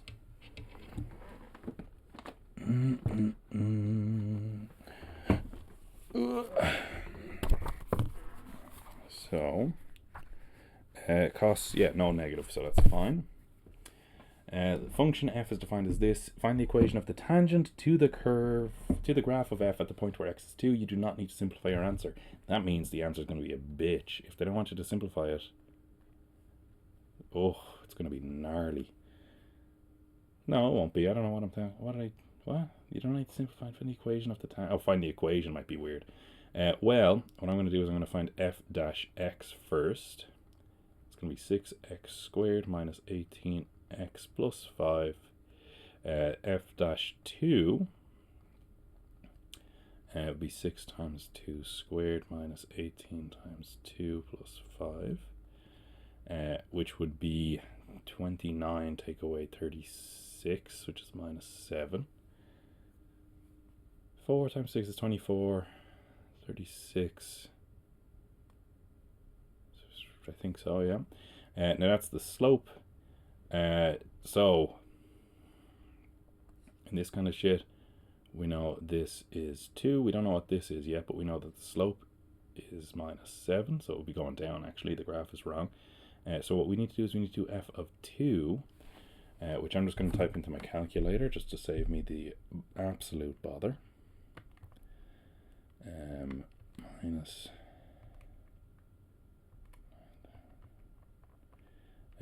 plus 10 minus 11 minus 21, is that right?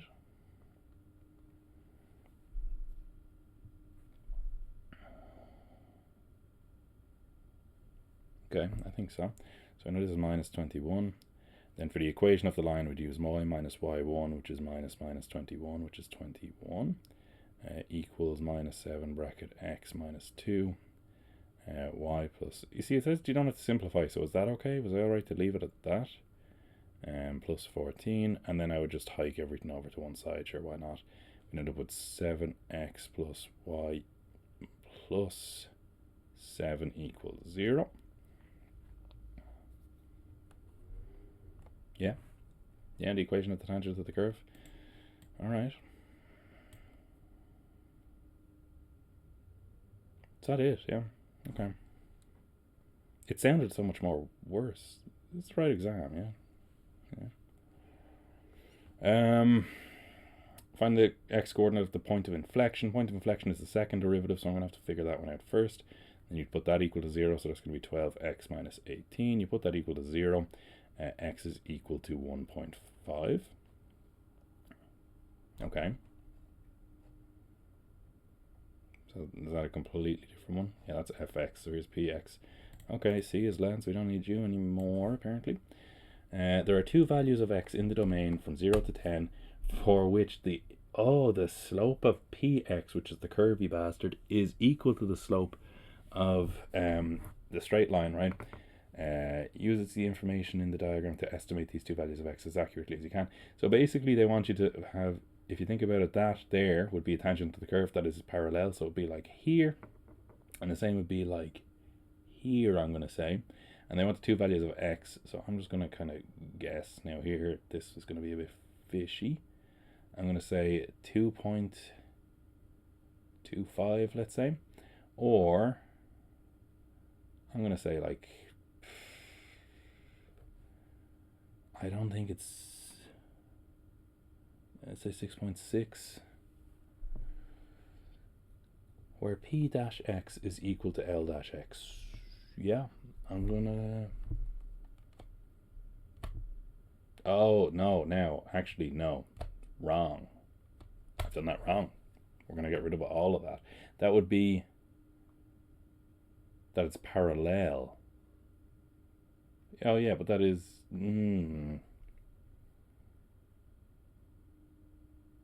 Yeah, no, that was right, actually. I'm going back on myself.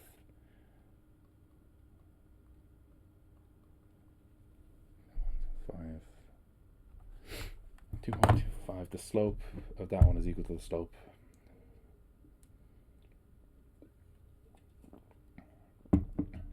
Yeah, I think that's fine.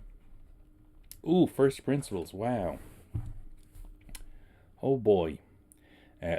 Calculus in 2 short questions. It's fine. F of x plus h minus f of x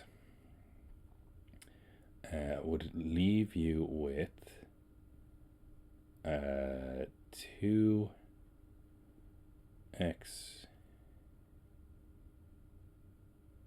h plus h squared minus 7h. Then we divide that by h. We get 2x plus h minus 7. Then you limit as h goes to 0, and you have to write that or else they get marked with you. And you would say of 2x plus h minus 7, and then that's equal to 2x plus 0 minus 7. So 2x minus 7. And you notice that is the answer for the thing. Happy days. Now, they might want you to write a bit more out. I hope you don't penalise me on that, if you are going to check to see how good I did. Hopefully you can kind of go, do you know what, I understand that he knows what he's doing enough for speedrun purposes. Gx. Ooh, nasty, but doable. So gx is equal to 6x plus 1 over x to the power of 4 plus 3.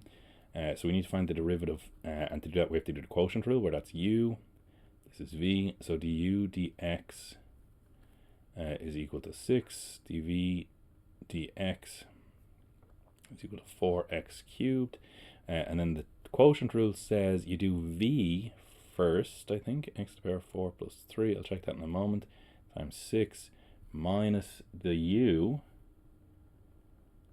times du dv dx all over the v squared, but we're not actually going to write that out. Now I'm not going to multiply that out for a moment, and I'll explain why in a second. p times du dx. Yeah, minus, yeah, u times dv dx. Sick one. All over v squared, yeah. Now I'm not going to multiply that out because they aren't, that's g dash x. You could tidy it up technically, but they also want you to just do what g dash 2 is. So I'm just going to do that because there's no point tidying it up and then subbing it in. Might as well just sub in the number instead. I could have gotten away with not writing this, I suppose, now that I think about it. 4 times 2 cubed. Oh, and x is minus 2. That's a good thing, I saw that. I hope I haven't made too many of those mistakes today. Minus 2. Yep. Over.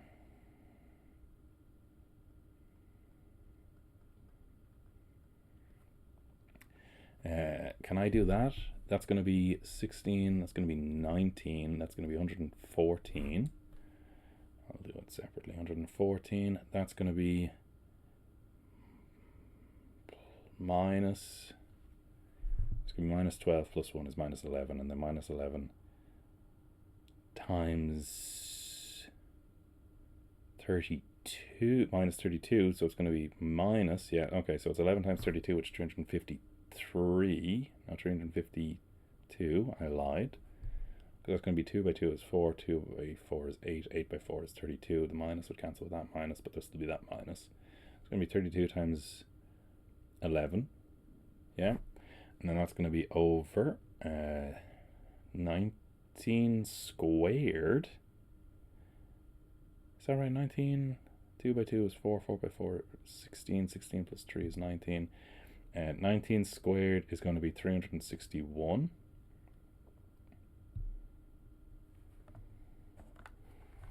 Okay, that looks wrong. I'm just going to be honest with you. 361. Yeah, that looks bad. Did I goof somewhere? X squared 4 plus 3. I guess I'll just type it all in and make sure I'm not goofing. Minus 2 to the power of 4.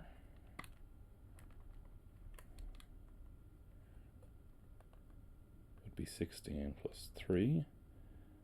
Multiplied by 6 is 114. Then we'd say 6 multiplied by minus 2 plus 1. Minus 11 multiplied by 4 times minus 2 power of 3.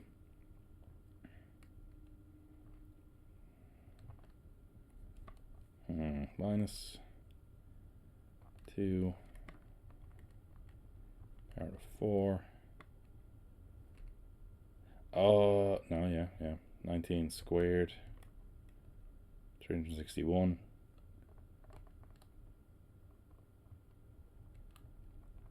Okay, do you know what? This is what I'm getting. This is what I'm getting, and it's horrendous. But I want you guys to see that sometimes that can happen. And even for me, even though I want to look through it all again, in an exam I'd be like, do you know what? I got an answer. And it's not the most ideal. It's probably wrong because of how horrendous it is. But just for time, I guess we're just going to leave it like that, because then hopefully I'd get 7 out of 10 or 8 out of 10. It might still be right. They might just have been dicks.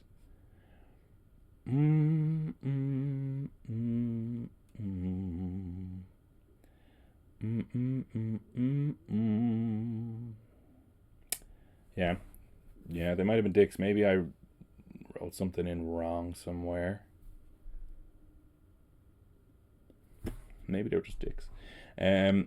So this is a continuous function. The graph has a local minimum of points at 0, 5. State whether the following statement is true. The value of hx must be at least 5 for all real values of x. Yeah.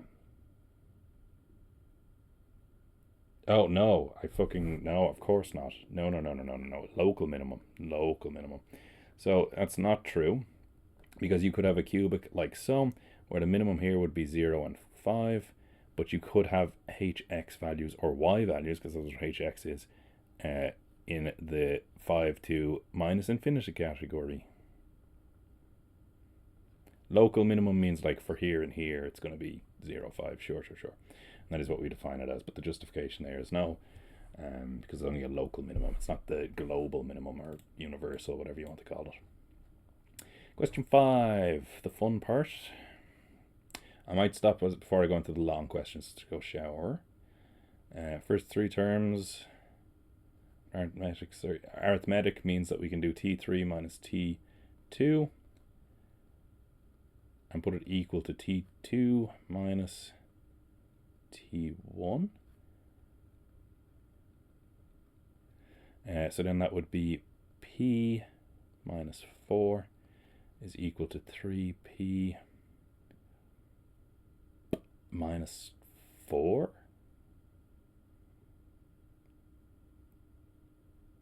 Is that right? That doesn't look right.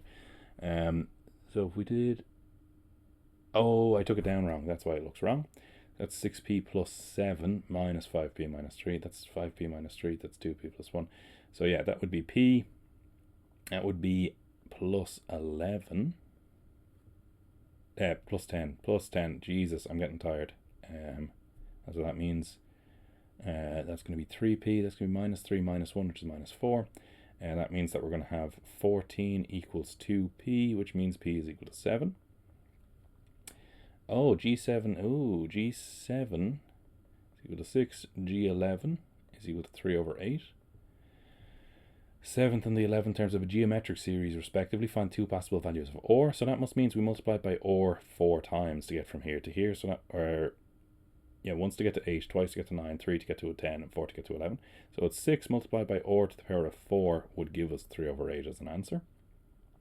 So then we'd divide both sides by 6, and we get or for 4 is equal to 3, or to the power of 4 is equal to 3 over 48, and then we would get the 4th root of 3 over 48, and one of your answers is going to be the minus version, one is going to be the plus version of whatever this shit is. This can't possibly break down into something nice. Is this right?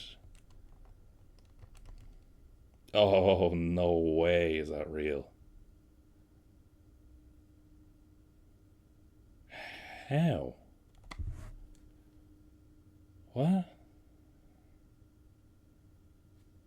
So or is equal to a half or minus a half?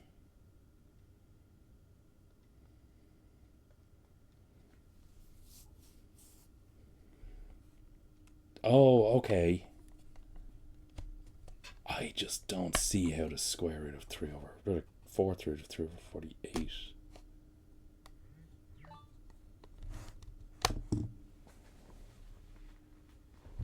That can't, what the fuck am I smoking? How is that possible?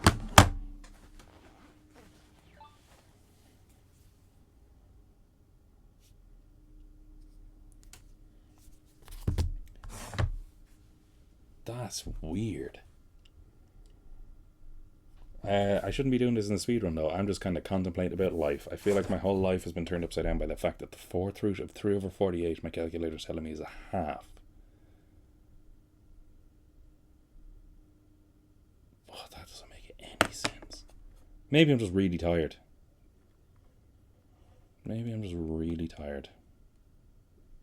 Oh, yes. No, it makes 100% sense. I am really tired. I'm being retarded. I full well see 3 over 48 is 1 over 16. Jesus Christ. Holy shit bucket.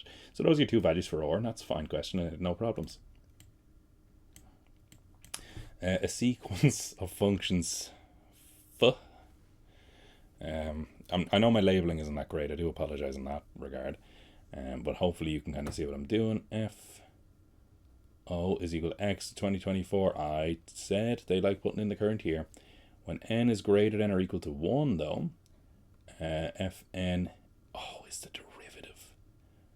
Ugh.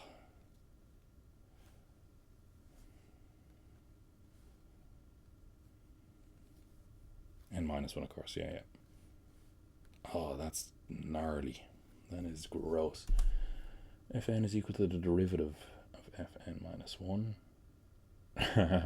So that means F1 would be the derivative of F0, which would be 2024 x to the power of 2023. Then F2 It would be 2024 multiplied by 2023. 2024 multiplied by 2023. Oh my god.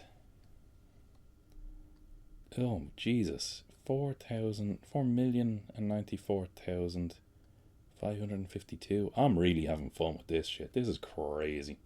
X to the power of 2022. Find the first value of n for which fn equals 0. Oh my god. I'm assuming it's when, when you differentiate a real number, it goes away. So how many times would you have to differentiate this? You'd have to differentiate it 20. If you do it 2024, I'm going to pause because someone's coming here. Hang on. Okay, this is... Okay, so what I was saying though is I think this is... So when you differentiate a constant, it turns to 0. So if you differentiate that once, it goes to 2023. So if you differentiate it 2024 times, then it would go to just a constant. So you'd have to differentiate it once more to make it into a 0. So I think the first value of n for which fn is 0 would be n equals 2025. So I'm going to go with. And then after that, they'll all be zeros again, because you can just keep differentiating it. Okay. Question 6. Yeah, a lot of functions, which I like, but I know people might not be thrilled about it. Hx is equal to x squared plus bx minus 12, where x is a real number, b is a constant. Sick. Find the value of b for which x minus 4 is a factor. Ooh, well, if x minus 4 is a factor, x equals 4 is a root. So that means that h bracket 4 should give us 0. So it should be 4 squared plus 4b minus 12 equals to 0, which would be mean that b is equal to minus 1. Plus 1. Minus 1. Minus 1. Minus 1. Okay, two functions f and g are defined as so. Use these functions to answer the next part. Find the value of f 1.2. So f 1.2 is equal to 1 e to the power of 1.2 is 6 over 5 by 9. It'd be 54 over 5. Give your answer in that form. Oh, okay. So it doesn't really matter, I suppose. I'm just going to do e to the power of 9 bracket 1.2. Now you get this horrificness. 49020.80114. Now I didn't really go over this with the honors students recently because I kind of just assumed it wasn't going to come up in honors, but there you go. I've been sneaking it in. We need the decimal to be there though, so it's going to be 4.9 by 10 to the power of 4. Yeah. Okay. Find the value of x for which gx gives you 3.5. So basically they're saying when does the ln of the square root of x equals to 3.5? But that means when is the square root of x equals to e to 3.5? But that means when is x equal to e to the power of 7? Well, when it's only equal to e to the power of 7. Donezo. Write the function g of f of x. Composite. One of the 60s this year called that a piece of piss, so hopefully they did quite well on this. It'd be ln of the square root of e to the 9x, which in its simplest form means you'd change that square root to the power of a half, so you'd have ln e to the power of 4.5x, which would just be 4.5x, because the l and the e cancel. Yeah, I think so. Oh. Okay. All right. Now, someone did mention this.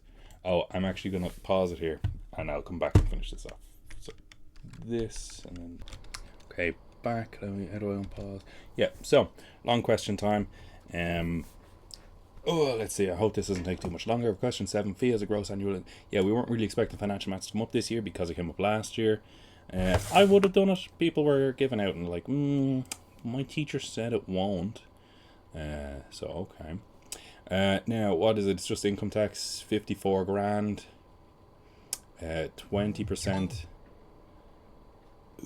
20% of 40,000, so 40,000 multiplied by 20%. It would be 8 grand. And then what's left is 14,000, and that would be at 40%.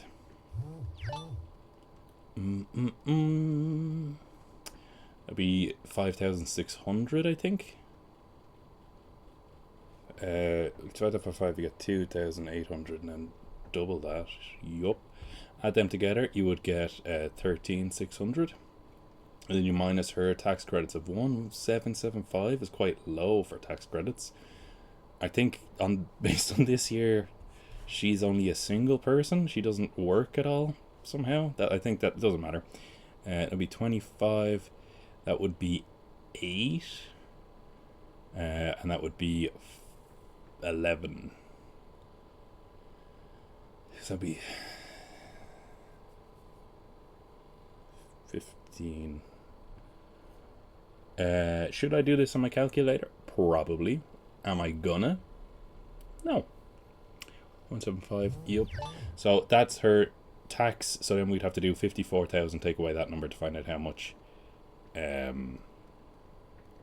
she gets to bring home, because it's asking for her net annual pay, assuming there are no other deductions.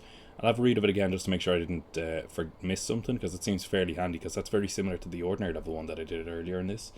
She has annual tax credit 40,050. Yeah, okay. Okay. And I do have the fan on. Hopefully that doesn't fuck up the volume levels. So Fia and her partner, right? So we have to. They had to modernize it, and they had to say. First off, 2 of them had to get the mortgage, because you can't get a mortgage as a single person now, because that's a crazy idea. And Fia and her partner, because could be anyone. Fia and her partner take a 25-year mortgage, monthly interest rate of 0.279%. They make equal monthly repayments of that much at the end of each month. Okay. They make the first repayment exactly 1 month after they take out the mortgage. Write down the present value of each of the first 3 monthly repayments at the time when they take out the mortgage. So, give each value as a fraction. Yeah, I'm not dumb. I know that. So, what you would do then is you would say after 1 month, you'd have to undo 1 month's worth of interest. So you would say 1 plus 0.00279 to the power of 1. And then for the second one, you would do not multiply out any powers. Aye. That's weird. They were weird this year. I don't know. I'm all about it, but I just think it's funny.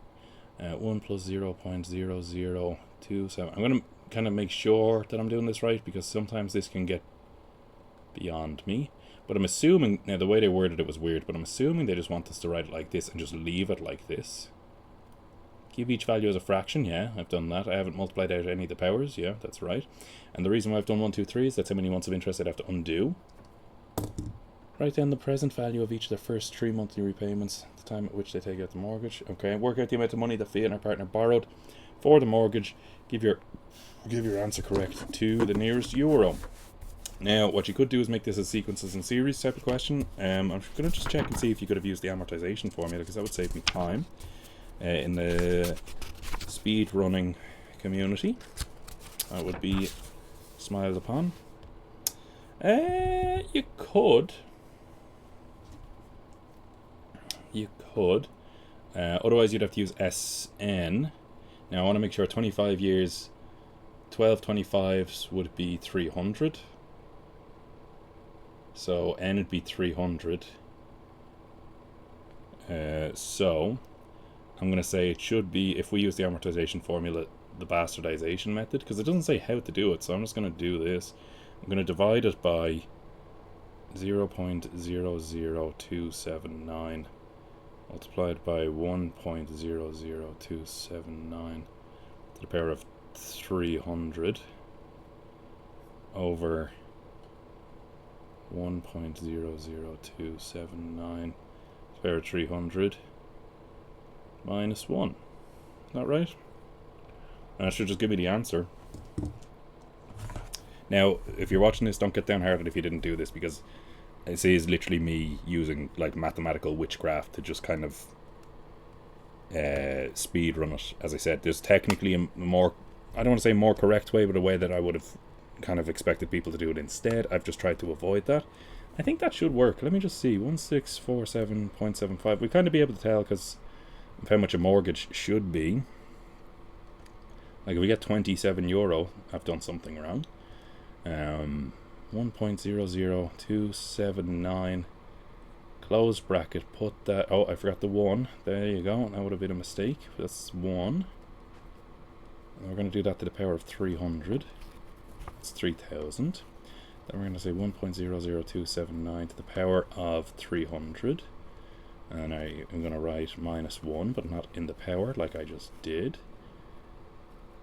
Yeah, I'm content with that, because the answer that I got, corrected nearest euro, would be €334,563 to the nearest euro. Yeah, I'm okay with that. 334,563. Yeah, I can see people getting a mortgage for that much. Oh Christ. Okay, Fia's doing a lot today. Fia puts money in a savings account, leaves it for a number of years. The following expression gives the amount of money in the account after T years. I use this expression to answer the next few parts. They've worded that a couple of times like that. It's funny.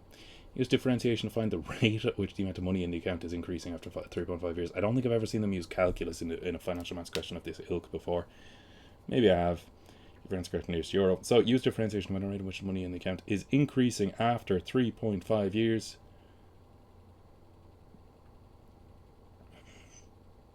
Okay.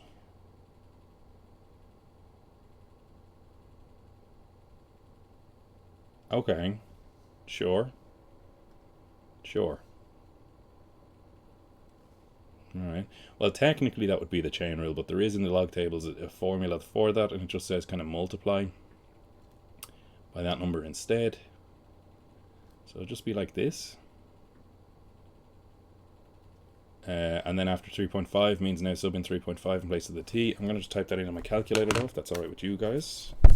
Like you fuckers get a say in this. 5,000 multiplied by, oh, too early, 0.04. Couldn't find the E for a split second. And then was it 3.5 years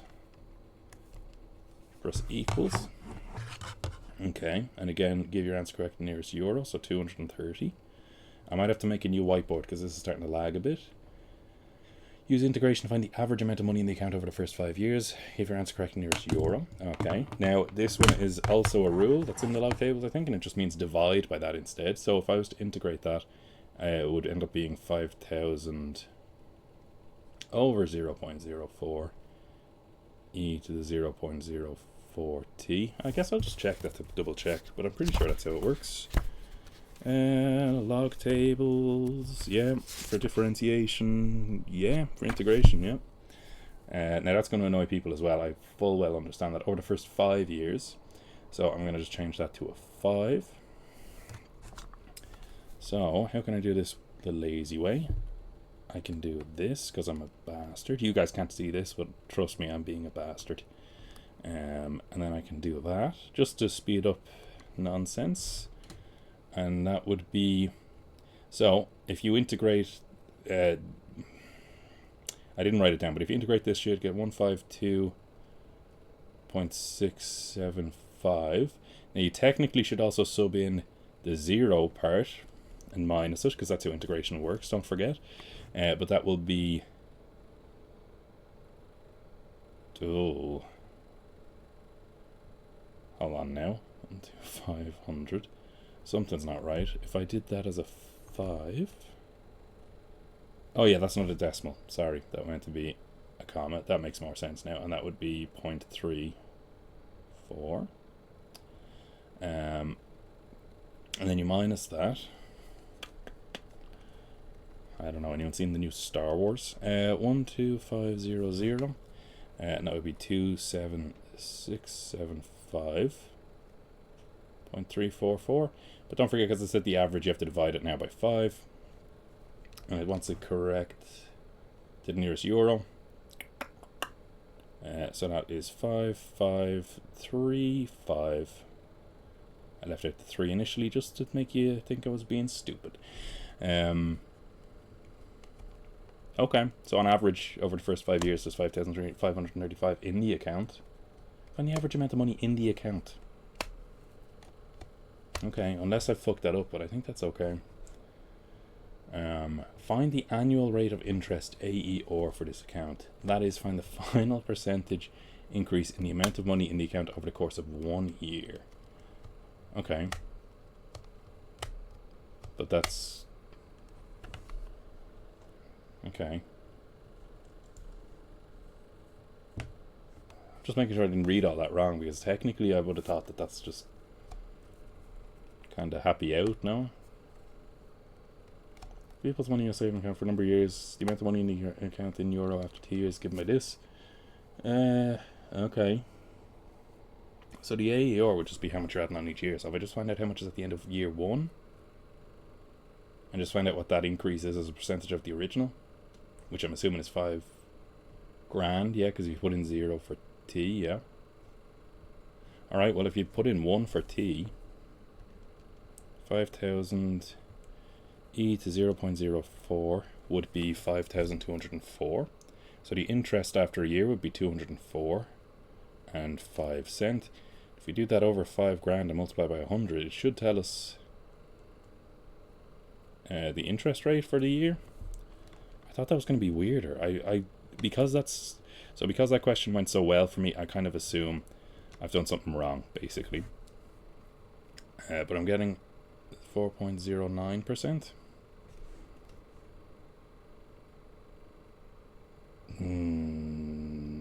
Now, I did almost round too early, actually, now that I see it. Let's see if I don't round early. No, it'd still be... Hang on. Oh, okay. Hang on now. Need to go back to here. And minus 5,000. 204. Yeah, it still would have been... I'm still okay, I think. I rounded something way too fast. But I was lucky that it still worked out. No, I lied. Hold on, I have to do this again because I think I rounded wrong. And I know one of you bitches is going to be like, it should be 4.08. Let me just make sure. Work out the annual rate of interest for this account. That's 20% increase in the amount of money in the account over the course of 1 year. Okay, yeah. That's a piece of piss, surely, no? Now, don't take that the wrong way. If you didn't get this, don't be like, oh, Graham said it's super easy. It should be easy for me, is what I'm saying. You guys have other shit to be doing, you know? I'm well aware. So then it'd be 5,000 multiplied by 100. Yeah, okay, so it should be 4.08 is what I'm saying now. That is what I'm saying now, because I ran it too early. But yeah. Okay, I found out how much money was at the start, found out how much it was at the end of year 1. Pissed it all together, okay. Now here, clothing company sells t-shirts, daily t-shirts over 360-day period. They've done 360, okay. Can be modeled using the following function. So, in between 0 and 360. So I'm going to have to type that in. So if you'll excuse me real quick, I'm going to just type that in. And we're going to do bracket. Yeah, if I say something is easy or something, don't take it to heart if you couldn't do it. It's just for me, you know, I should be able to do this shit. And to be honest, I'm just kind of enjoying myself at the moment. So I'm afraid I've kind of rushed through things and not read them correctly. Like this financial maths question seemed well too quick. Like 40% of the remainder. Annual tax credits. Nothing weird in that. Work out her net pay. Okay. The present value of the morn. Each value is a fraction. Do not multiply it any powers. I'm kind of hoping that's what they kind of meant. I'm assuming they didn't want me to actually type it in because it wouldn't... Maybe they did. Or maybe I'll go back and type them in and just see that it's not a weird fraction. But when it said don't multiply it any powers, I'm kind of assuming that means here, unless they want to communicate something different to me. Here they wanted to do a different way to what I did, but I was just mean. I was just a dick. Yeah. Use differentiation. That's in a savings account that leaves there for a number of years. The following expression gives the amount of money in the euro after t years. Use differentiation to find the rate at which the money is increasing after 3.5.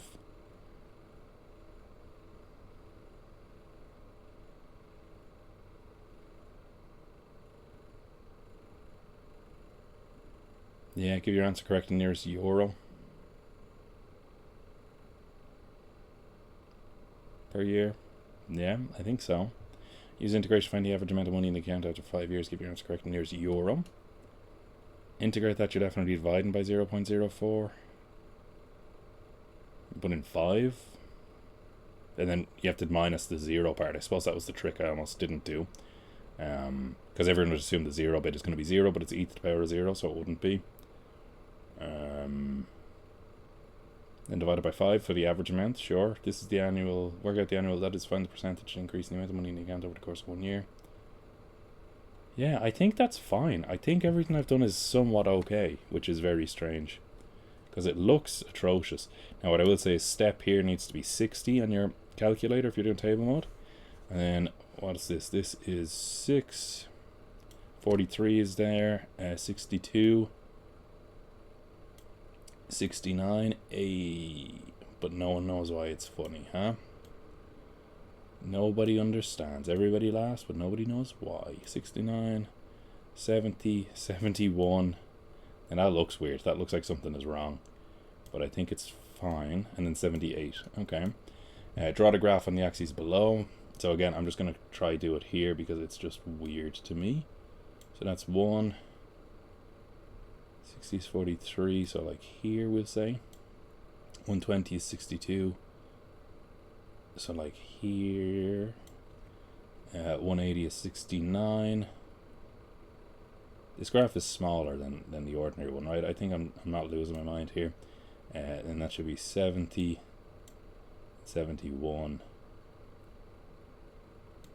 and then 78. Weird, but it is technically a cubic, so I kind of get it. So it should be like, this is like weirdly the N, and then it goes into the U in a weird way. Now again, you'd want to make it cleaner. But again, I'm trying to use the mouse to do that, and it just doesn't come across as natural. Clothing company also sells scarves. Someone did text me. Let me just make sure that's not important, actually.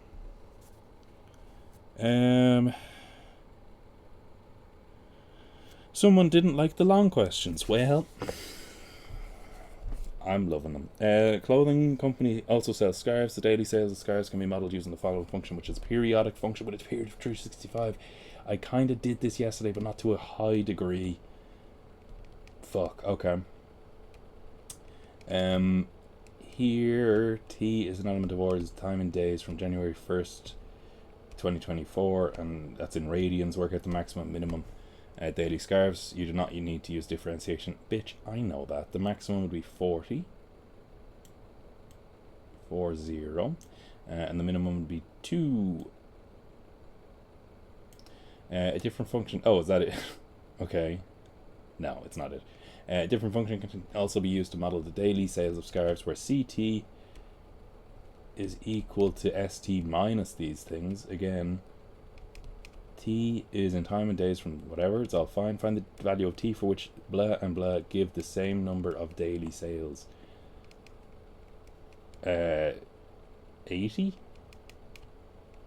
Is T 80? So basically what they're saying is, now I didn't write this at all, right? This is going to be what, question 8. Sorry, I don't know if you can still hear me or not. I know I'm kind of talking into the wind with the fan on.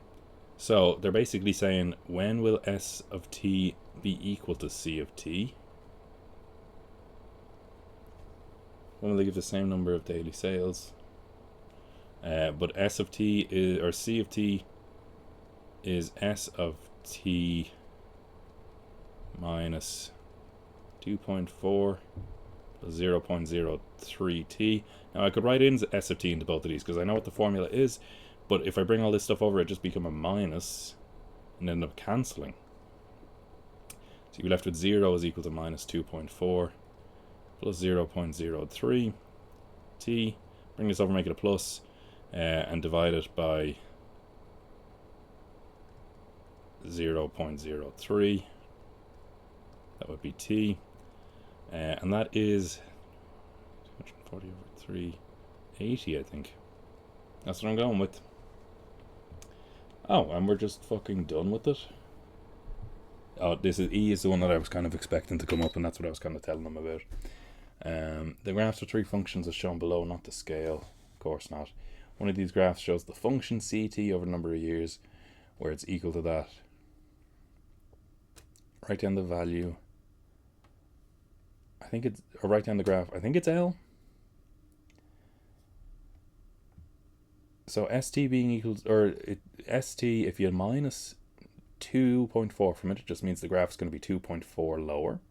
But the plus 0.03t is technically going to mean it's going to increase as t goes up. Because when t is like 1,000,000, then this would be 30,000 you're adding on. So it's going to be up higher than originally. So I think that's the reason. I think it's going to be J, or I think it's going to be L. Because this number just lowers it by 2.4 spaces.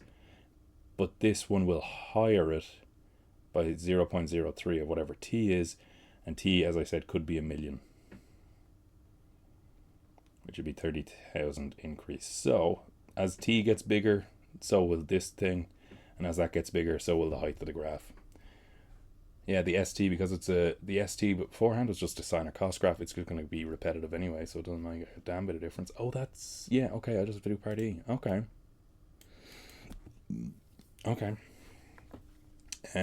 It told you the derivative. You guys.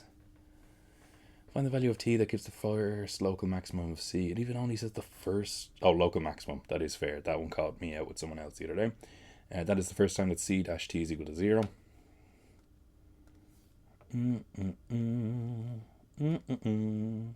So local maximum or local minimum would be when ct... Oh my god. So they told you it's equal to 0. So I'm going to put this equal to 0, but then that would become this. I can't believe they told you what it was. That's crazy. I suppose the numbers are kind of mank. 365t, I'm going to write that slightly different. So you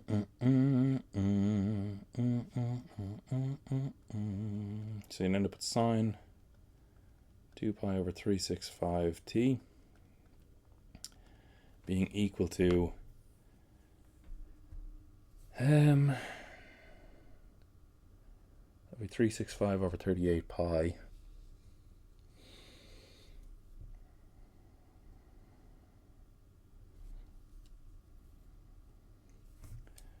be 10.95 over 38 pi, I think, and then we get sine inverse of that.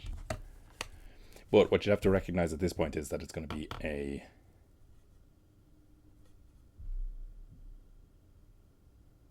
but you see, the problem is the first local maximum surely is here, just when it's 0. No? Maybe it's not. Maybe it's slightly off. Scars, it would make sense that it's a... Oh, it's of CT. Sorry, not of the ST. Okay. Alright.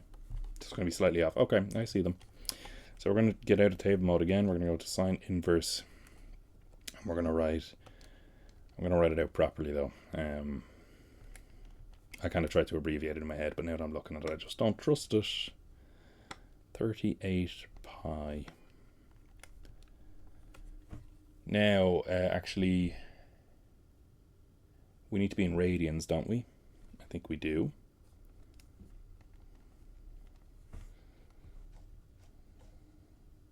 Yeah, of course, because pi is in the angle. Sure. So then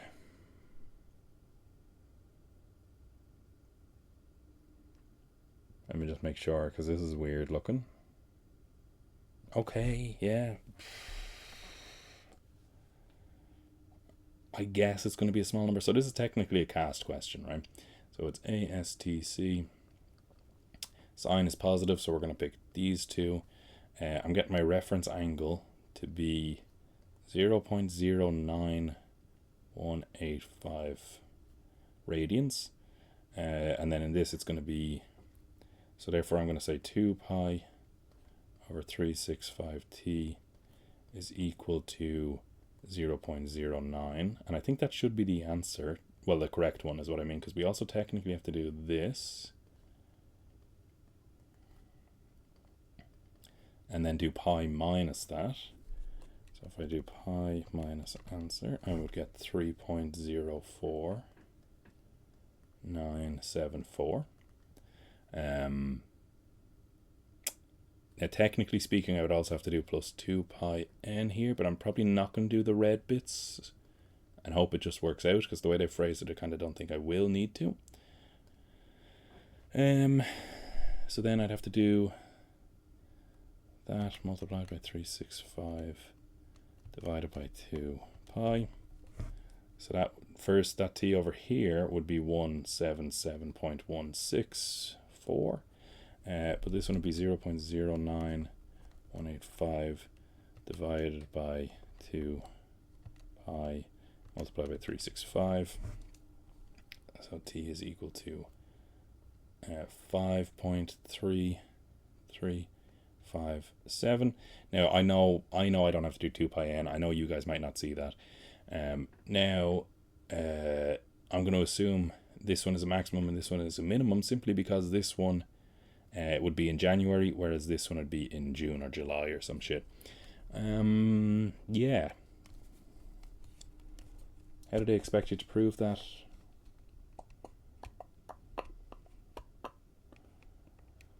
There's a couple of ways. You could sub it back into the original, I guess. You could sub it in. Yeah, you could. You could do that. So if I do... No, I'm just going to go with the logic that scarves, and also the fact they gave us the graph up here to show us that the first one will be a maximum, the second one will be a minimum, the third one will be a maximum. This is the first one, this is the second one. I didn't find a third one, but I guarantee it would be roughly 365 kind of nonsense over here. So yeah, I'm content with just saying that the answer is the find the value of t, which gives the first level. Day 6. See, that's a weird one now. I don't know whether they want you to do day 5 or day 6. I think it's day 6. Is that right? Because they say give the correct the nearest day. It's on the 6th day. But did they word that in a way that they want you to actually say just 5? Yeah, I'm just going to say 5. I think they just wanted to do 5. But keep in mind, I did theorize. Oh, Jesus. I remember looking at one of these questions because I made a mistake with someone during the year. I didn't think this shit was actually going to come up. A sphere has a radius of r. Part of the sphere that is cut off by a flat surface called a cap and has a volume of this. Oh, they give us the formula. Thank God. That's the bit that I was fucked with last time. Here C is the volume of the cap and K is the height of the cap, with K being, yeah, obviously smaller than the radius but bigger than 0. Find the volume of C when r is 13 and K is 4. Okay, well that's going to be fairly nice, I would have thought. So I'm just going to put that in. Because I still don't want to try to do it in my head, if that's okay, because it is late and that's why I might be getting quieter. People don't want me shouting about maths all the time, which is weird to me, but apparently some nerds don't want it like that. So answer this will be 560 over 3 pi.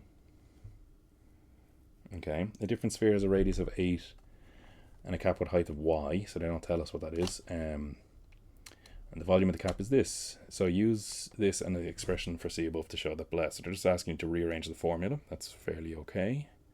9b. So what I would do is I would say C is equal to, but we know C is 36 pi y. And it's equal to, the formula is pi k squared. K, they didn't tell us, but they told us it was y. Yep. So it's going to be pi y squared over 3 times the radius, which was 8, minus y again. And then it just becomes algebra, I suppose, to figure that shit out. You can cancel the pi here and here. You can cancel this y with one of these guys. you'd end up with, well, these would cancel here. No, they wouldn't. I'll take that back. They could if you want to be weird about shit, but I'm not gonna. So that would be 36 multiplied by 3 is 108, is equal to 24y minus y squared. Oh, that's dastardly what they did. So if you got that, it looks wrong, but I think that's actually what they wanted you to do. Then they wanted you to take out what was common, so it was equal to y bracket 24 minus y, and that's 108, and then you divide everything by 3, and that would be 36, yeah, equals y over 3 times 24 minus y. Gross. Multiply it and solve this to find the height of this cap. Alright. I'm just going to go back up to the line that I had, I suppose, before I did it. So it's 108 equals 24y minus y squared minus b formula of y squared minus 24y plus 108.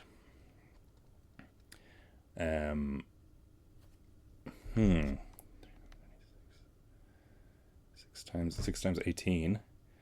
So it means y would be equal to 6 and y is equal to... No, 6 times 18 doesn't... It does. I'm talking out my hole. Yeah. Now, it gave us two answers, however, if you remember, and this should be... Yeah, and do you remember they said y is to be in between 0 and 8, so we're going to go 6. Hemisphere has a diameter of x. V is the volume of this hemisphere, is given by this. Okay. Find the value of x when the volume is 3 liters. Now, that's fucked up.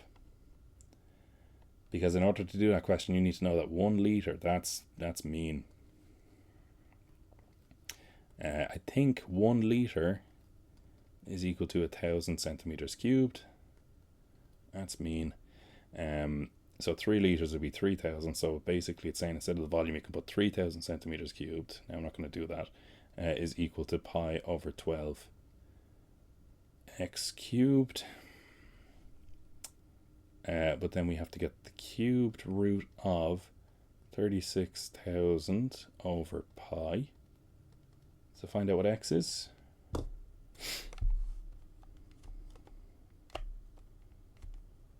I think that's super mean. That's super mean that they did that to us. Because normally in those types of questions they tell you what the thing is. But I don't know, they're just being dicks. So x works out to be 22.5, correct to one decimal place, centimeters.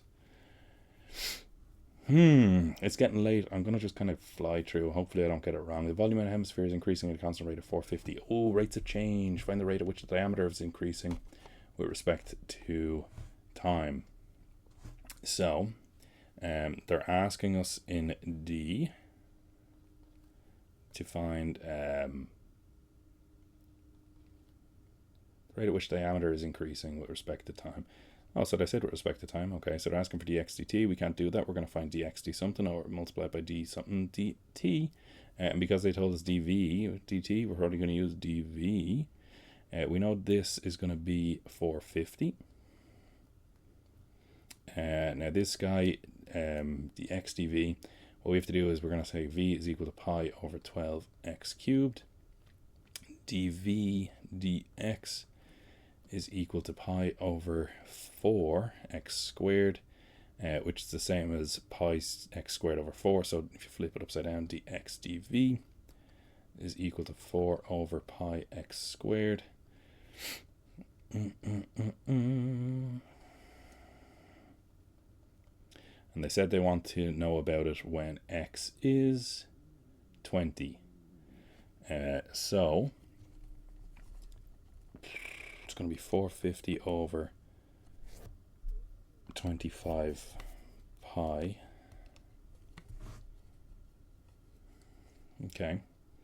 So I think the answer there would be 5.7. Correct to one decimal place. Yeah, 5.7. centimeters per second. 5.7 centimeters per second. Is that right? Because I did kind of fly through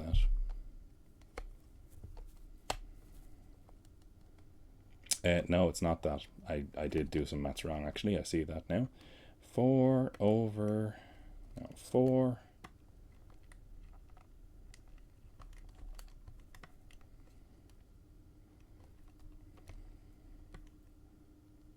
20 squared.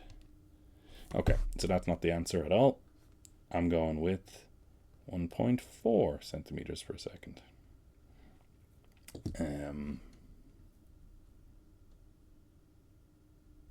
Just making sure that's okay. Sure.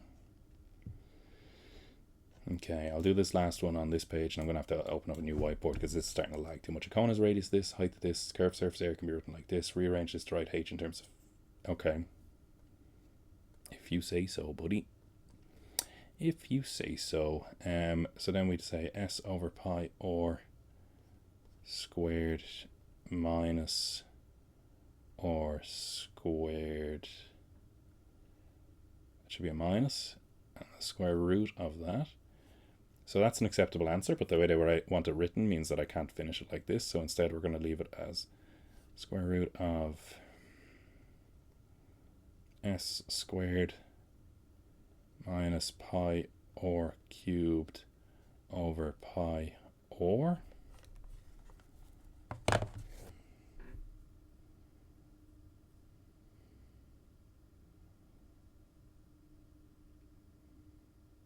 Oh, no.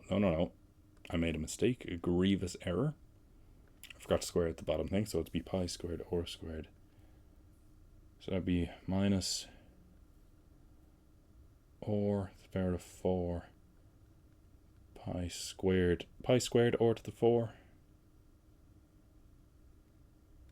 all over pi squared or squared, which would be the square root of s squared minus pi squared or to the power of 4 over pi or. Yeah, that's weird because it says b is a constant and pi is a constant. They're just being dickish about it. Pi squared, yeah, okay. That was very mean, that last one. The rates of change was fairly standard, but that last one was mean. Company grows and sells plants. Oh yeah. The function is defined below. It can be used to model the height in millimeters of a water spinach plant. Alright, for the first W. First 35 days here, x the number of days that the plant starts to grow. Use WS to estimate the height after 15 days.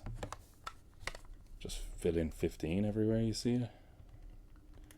I'm assuming. I'm hoping, yeah. I am starting to get tired, but I'm like, what I'm kind of going through is that looks like it's easy. And it might be because what they do is sometimes they give you an easy one to start off with because then they're going to hit you with a train in the next one. But I'm hoping that it's not just tiredness is slowing me down. So that would be 263 point... well, correct nearest millimeter. That's that then.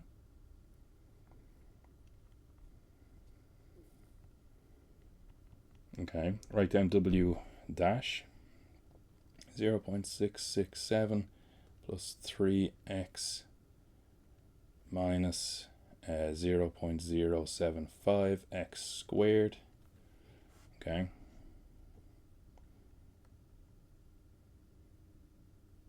Okay, so nothing to do with that anymore. Oh my god. The height of a different plant can be modeled by this.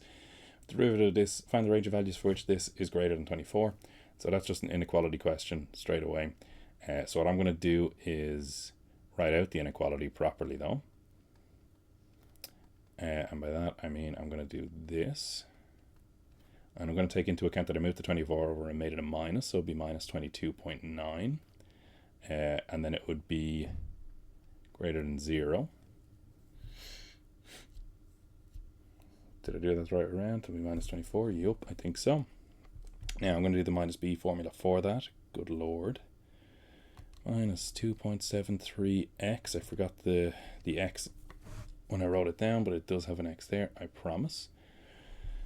Then we're going to do plus square root of 3 squared minus 4 times minus 0.078 close bracket, open new one, do minus 22.9, close bracket, all over 2 times 0.0.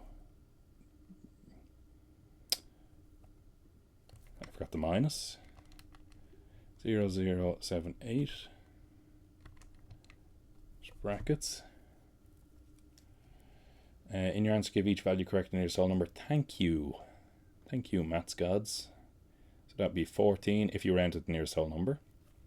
And if I go back and change that to a minus, it'd be 21. But then we would say, well, this is a minus, so it's going to be this. We're going to do this. This would be the 14. This would be the 21. When is the quadratic greater than 0? In between those, so we'd say 14 is less than x is less than 21. Yup. Yeah, I think so.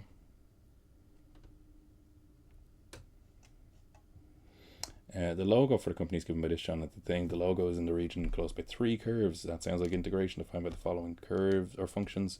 Cx equal x squared as k is the image of Sx under axial symmetry in the y-axis. Okay. Alright, use integration to work out the area of the logo. Find the first area. They gave you a hint of this as well. What were they doing? Jesus. Now it's difficult and it looks like it's absolute garbage. I just feel like they went so hard last year that they were afraid that people were going to rebel if they didn't make it nice. I think that was a B. So find the area of the first one. So we're going to integrate Sx, which is 2x minus x squared. We're going to do dx. We're going to integrate that between 0 and 1. And then we're going to minus the integration of cx, which is x squared, between 0 and 1 as well, because we don't want to do it into the minus numbers. And that ends up being x squared minus 2x cubed over 3, 1, 0, which is a third. But then we have to double it, so it should be 2/3. 2 over 3? That's a 3. That's a 3. Did I do that wrong though? Let me just make sure. It's going to be 2x squared.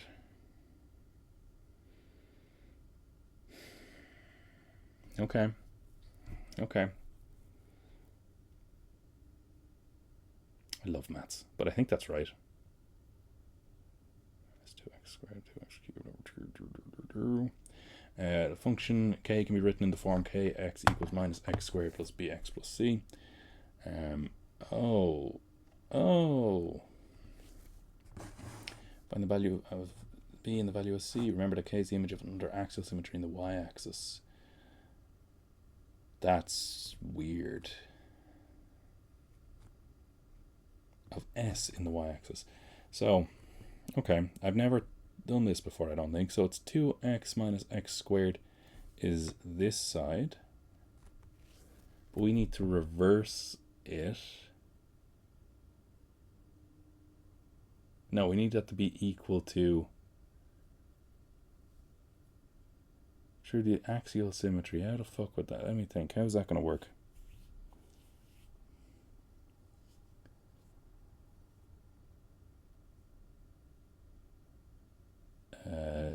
Well, we could just make simultaneous equations out of it. I guess that's when in doubt. Yeah, simultaneous equations. So basically, I want it to give me the same height for the different versions of x.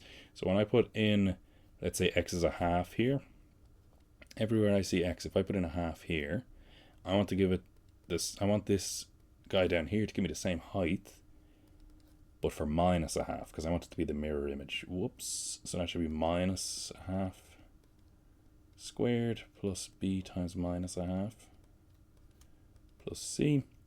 That would be 3 over 4 is equal to minus a quarter minus a half b plus c. But you bring that over, that'd be plus, then that'd be 2 equals minus b plus 2c.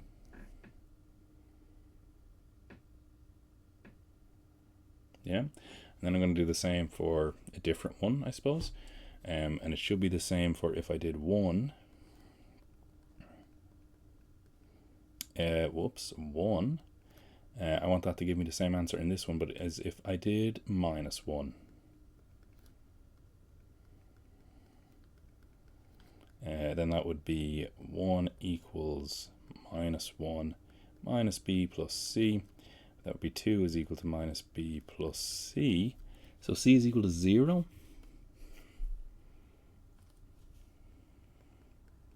B is equal to minus 2.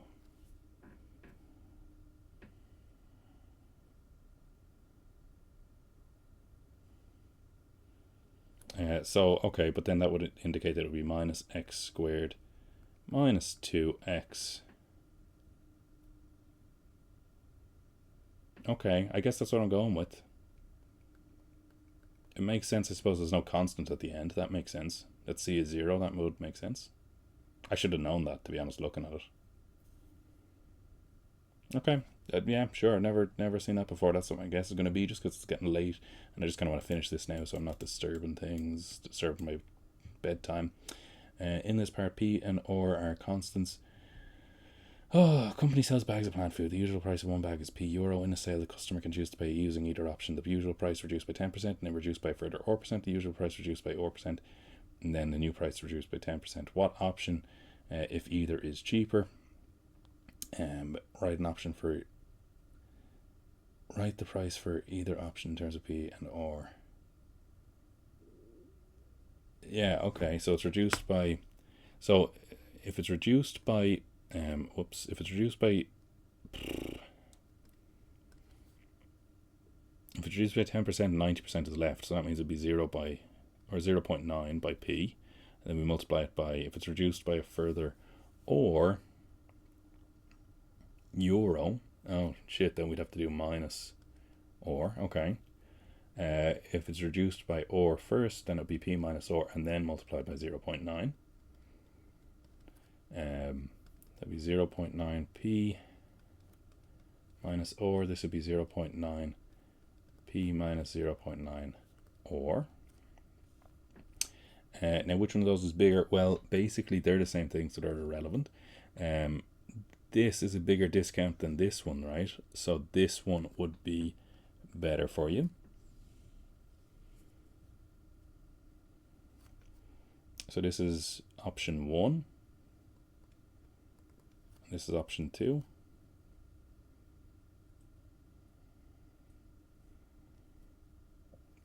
And I'm going to go with option 1 is cheaper because it has a bigger discount. It has a discount of or, whereas this one has a discount of 90% of or.